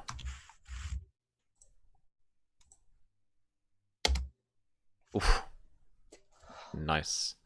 So they form up into a firm shield wall and move forward. They've got +5 defense versus fighting tests. Oh, okay. On top of the 4 they had before. So now they're back to defense 3 because they've done a new order, right? Okay. So their defense is now 8. Cool. Remember that. Against fighting. But their defense is 0 against marksmanship. Cool. And they are slow moving, so they're only 20 yard speed. So they move forwards at a slow pace, keeping with each other. And they just basically, like in rugby, like ruck over the Tarly guys. Almost trampling a couple as they push past them as they move forward, and you see more and more of the devoted attacking these Tarly men, and it's not organized. It's like they're whipping it in and out and trying to harry them or harass them, and then it's over to them again.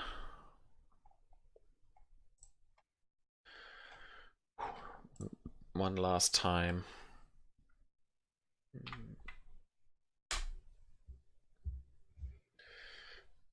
Okay, with 1 degree of success is enough to damage them.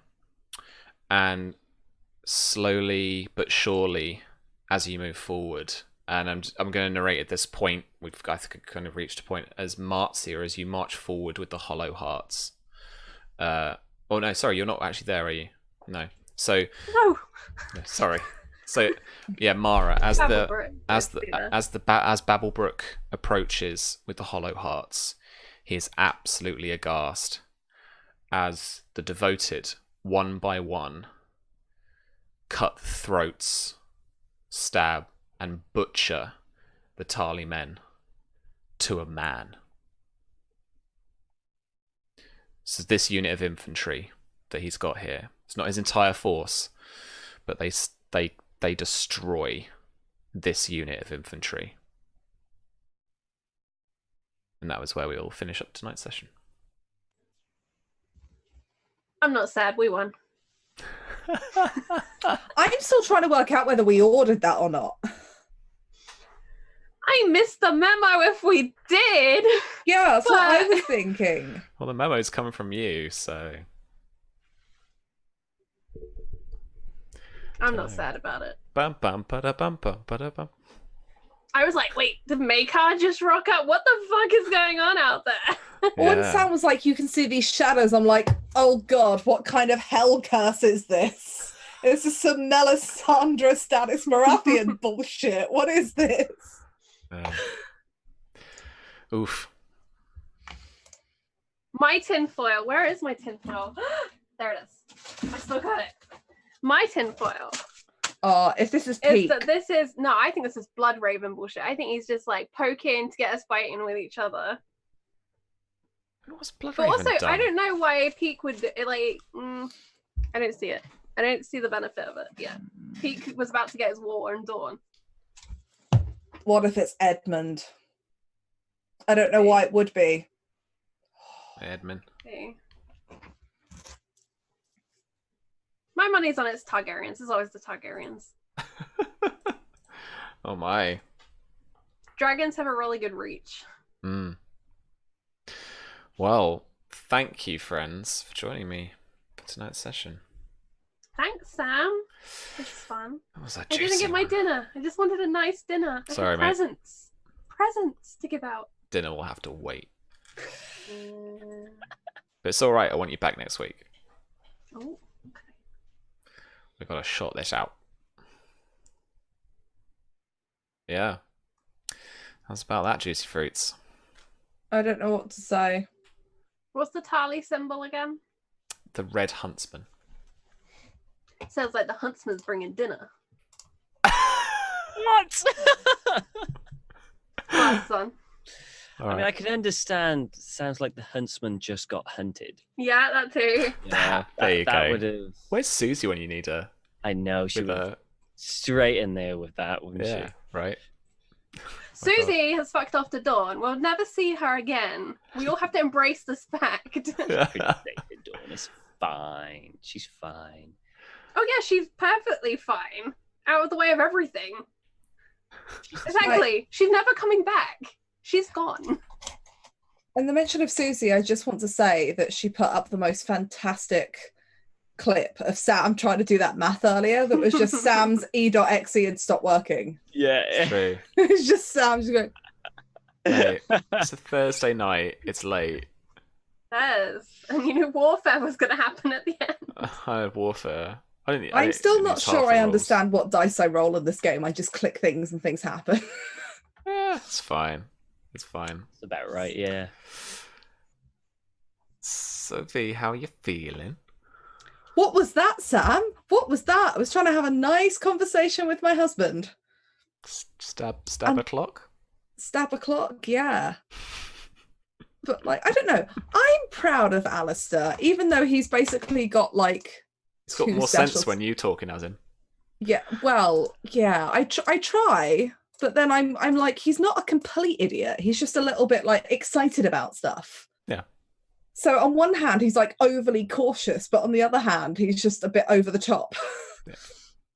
Um, Perfect. I'm proud of him because he doesn't have very many specialties in anything that you'd hope he would.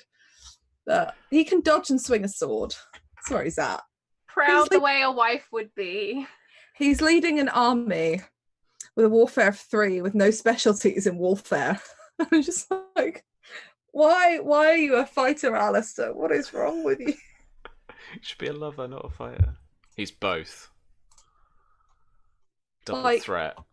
He only knows a little bit more about warfare than Mara does, according to the stats. All right. She's a 2, he's a 3.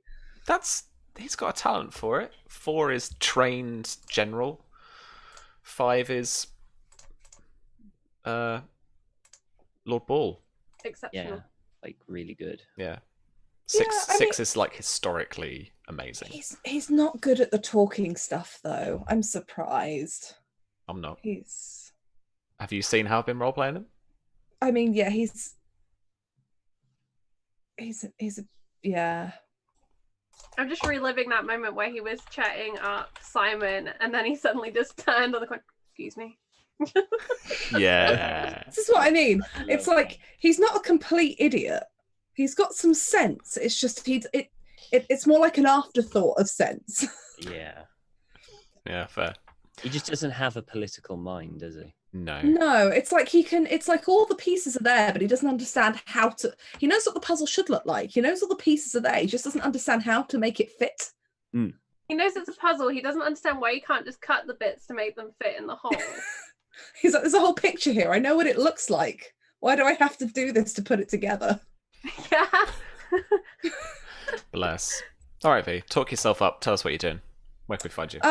Okay, so tomorrow you can find me over on Encounter Roleplay with Charlie and some other awesome people, where I am GMing the first session of Judge Dredd on the Block, where my players are going to be playing failing and disliked judges who have put on a new initiative to clear up the city's worst mega block.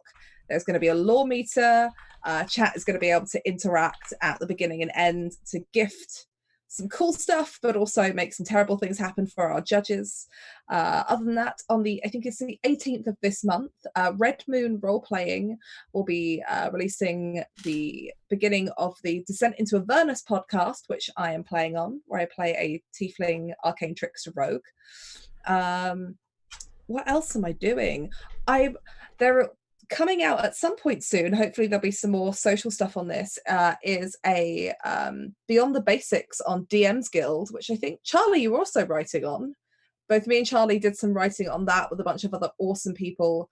It's a bunch of encounters for 5th edition D&D, so please keep an eye out, I guess, on both of our social medias for more news about that. Busy. Yeah. Nice. I think that's about it. I'm sure there's probably something else I'm forgetting, but Cool. Well, you'll see both of us on Modifius's channel. I think that's just /Modifius for Twitch on the Wednesday for our last Star Trek Adventures game. Should be cool. Good fun. Next Wednesday. Let's catch that as well. All right. Charlie, how has the break been from Encounter Roleplay? Has it been less stressful or more stressful?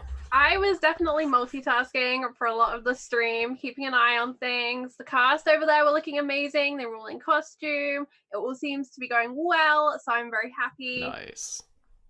But it was very nice being here and playing with the family and back in this little lovely world that's also horrific and complicated and tangled in many, many ways. Ooh. I'm not that stressed. I'm pretty happy with where we're at. I'm not that worried. I see Don and Susie and Jason all losing their shit in chat, and I'm like, it's cool, fam. We got this. It's fine. I'm not worried. Marcy's been sedated since last we saw her. I mean, she's dealing with quiet fury over other things. She doesn't have extra fury for this. She's relaxed. She's fine. Everything's fine. I feel like it's all pent up in Ironwood. In Mr. Ironwood. I mean, I would low-key also like Blackmont's Head. I'm very much down for an army marching and just bulldozing that fucking place. And so is Marzia. Alice is gonna bring it. Well, we just took out one of our units ourselves somehow, allegedly. Question mark. Just all around my head, just lots of little question marks about what the fuck just happened. There's been some tinfoil about this. Yeah, it's a lot of fun, and I was very excited to get to see more of Alfred and more of what's going on in Tyrosh. What a fucking devil's bargain he got. Suicide mission? But I'm glad he chose the one that brings him back closer to home. Look at this decision-making skills, closer to home. Very proud of my boy Alfred on his way. And also, like, moving up in the world as well. I don't know for how long. Kinda. But, yeah. and he used the name Flowers. Yeah, that's what he's down as. Mm-hmm. That's what he's down as. Yeah, I'm super excited. Very happy to be here. Thank you so much, Sam. That's all right. Lots of fun. And thank you to, obviously, the rest of the cast and to people watching. And obviously, come check out what's going on at Encounter Roleplay. It consumes much of my thoughts. And if you're around late on a Wednesday, I'm over on May Black Roses Bloom on Tales from the Grim, which the wonderful Jonathan Fry is DMing. is a D&D 5e campaign, very grim dark, and I have a beard and I wear a different wig. It's freaking cool beard. It's a little beard. Yeah, But yeah, it's a lot of fun. So please do come and check that out on Wednesdays, and all of the Encounter roleplay stuff, because of course, and keep an eye out for updates on Spy Game, which I hope will be coming up very soon with that beta test that is rocking and rolling. If I got time. Crazy eyes. Tom, coming home. Yeah. Thought you might. I mean, and honestly, that is the reason why I chose that one, because it's at least the same continent. Yeah. So it's a little closer. And I mean, who doesn't like going on a suicide mission? You know, who doesn't like doing that? You know, it'll be interesting. It'll be interesting to see. And I think Alfred's kind of, with his own personal honor, he really wants this body to get back home, because it just would be right. The way he was killed was like pretty underhanded, and you know, in a sense, even though he wasn't the one who did the killing blow or anything like that, he did take part in it, even though he was just following orders. Yeah. So in a sense, I think he needs to do this for, you know, his honor and stuff, in his own kind of weird mind. But really, the main reason is to get back home. It's the same continent. I think he has more chance of getting home from King's Landing than he does Tyrosh. Or, well, even further away it would be, wouldn't it? The desert. What was it? The wastes? The disputed lands. The disputed lands. It's in the other direction. Yeah, it's literally east. That other way. So yeah. So that was his thinking. So yeah, we'll see. He made a new friend. I like Gal. Gal's a nice guy. We'll see how long he'll last. And Jason, I liked Jason. And Jason was nice as well. Yeah. Was it Boots? Was that the other guy we met today? Yeah, Boots was the guy with the strippers, and Boots was fun. Yeah. I'm hoping Boots comes with us. Can Boots come with us? Yeah. Sam? Yeah. Boots come with us. So yeah, this little motley crew go into King's Landing on a suicide mission, which will be fun. And in regards to what happened, I mean, it was great. All the intrigue. Fox Hollow is just, from the first season where it was quite quiet, quite calm, and the second season just exploded with so many things going on there. And I remember I was there, Sam, when you decided what was going to happen. I remember you telling me. And the reason why. So I'm going to keep stum. I don't know if you've changed it, but I do remember you telling me. I don't know if you've changed the reason why, but I do remember you telling me. But yeah. Can I quickly add before Tom does his plugs? Mara, you're never allowed to bring friends home ever again. Nothing but trouble. Trouble follows her. Trouble follows her.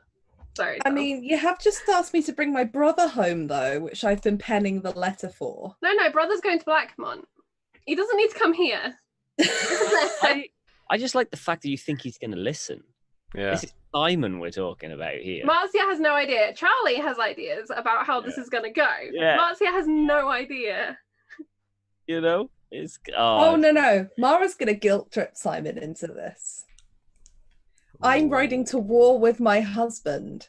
If you're going to do one thing for me, knowing that I did what I could while I was here for Greenmont, you'll go and see Blackmont, because this could be the last letter I ever pen you. Okay, brother? Simon would blame Alistair for that. He will say, what is he doing taking my sister to war? And blah, blah, blah, blah. So I think he'd at Alistair for doing that. I mean, it's fine. I still think Mara would outlast Alistair in a hostage situation. Oh, I think so too. 100%. I think Mara would outlast Alistair in a war situation. Give Mara a sword and Alistair a sword, and somehow Mara still comes out on top. That's it. I honestly believe that. She convinces them into running themselves through with the blade. Yeah. But yeah, really great. Can't wait for the next episode. Like I said, I'm Redundant UK. I stream on Twitch. Also, I am on Call of Cthulhu on Encounter Roleplay for Tentacle Tuesdays. And that's the current only other game that I'm playing at the moment. But yeah, you can check me out on Twitter and all that jazz. So yeah, that's it. Thank you. Is it social or socials? Social, brilliant. Check me out here at RPG Webby and across the internet. I am the head of RPG development at Modiphius Entertainment. That's my day job. And then by night, I am one half of Black Cats Gaming. And we're making the spy game. So check it out. You can either check out how we did the campaign on Kickstarter, just search for the spy game, or you can head over to blackcats.com or on the Facebook there, or on Twitter, follow Black Cats or Black Cats Gaming to check out any news. The beta test should land pretty soon. I'm just doing the finishing touches to it and then getting it laid out, and then it will be with you if you're waiting for that. I can't wait. It's going to be awesome. I'm looking at all the gadgets again and I'm like, oh, this is fun. This is good. I did this. So yeah, it's cool fun. So good job, Pastor Sam. Thanks, Pastor Sam. So join us next week for more juicy fruits, and check these other people out all across the internet when you can. Lend them your support because they are awesome. Thank you very much, Juicy Fam. We'll see you next week. See you later. Juicy Fam. Juicy Fam.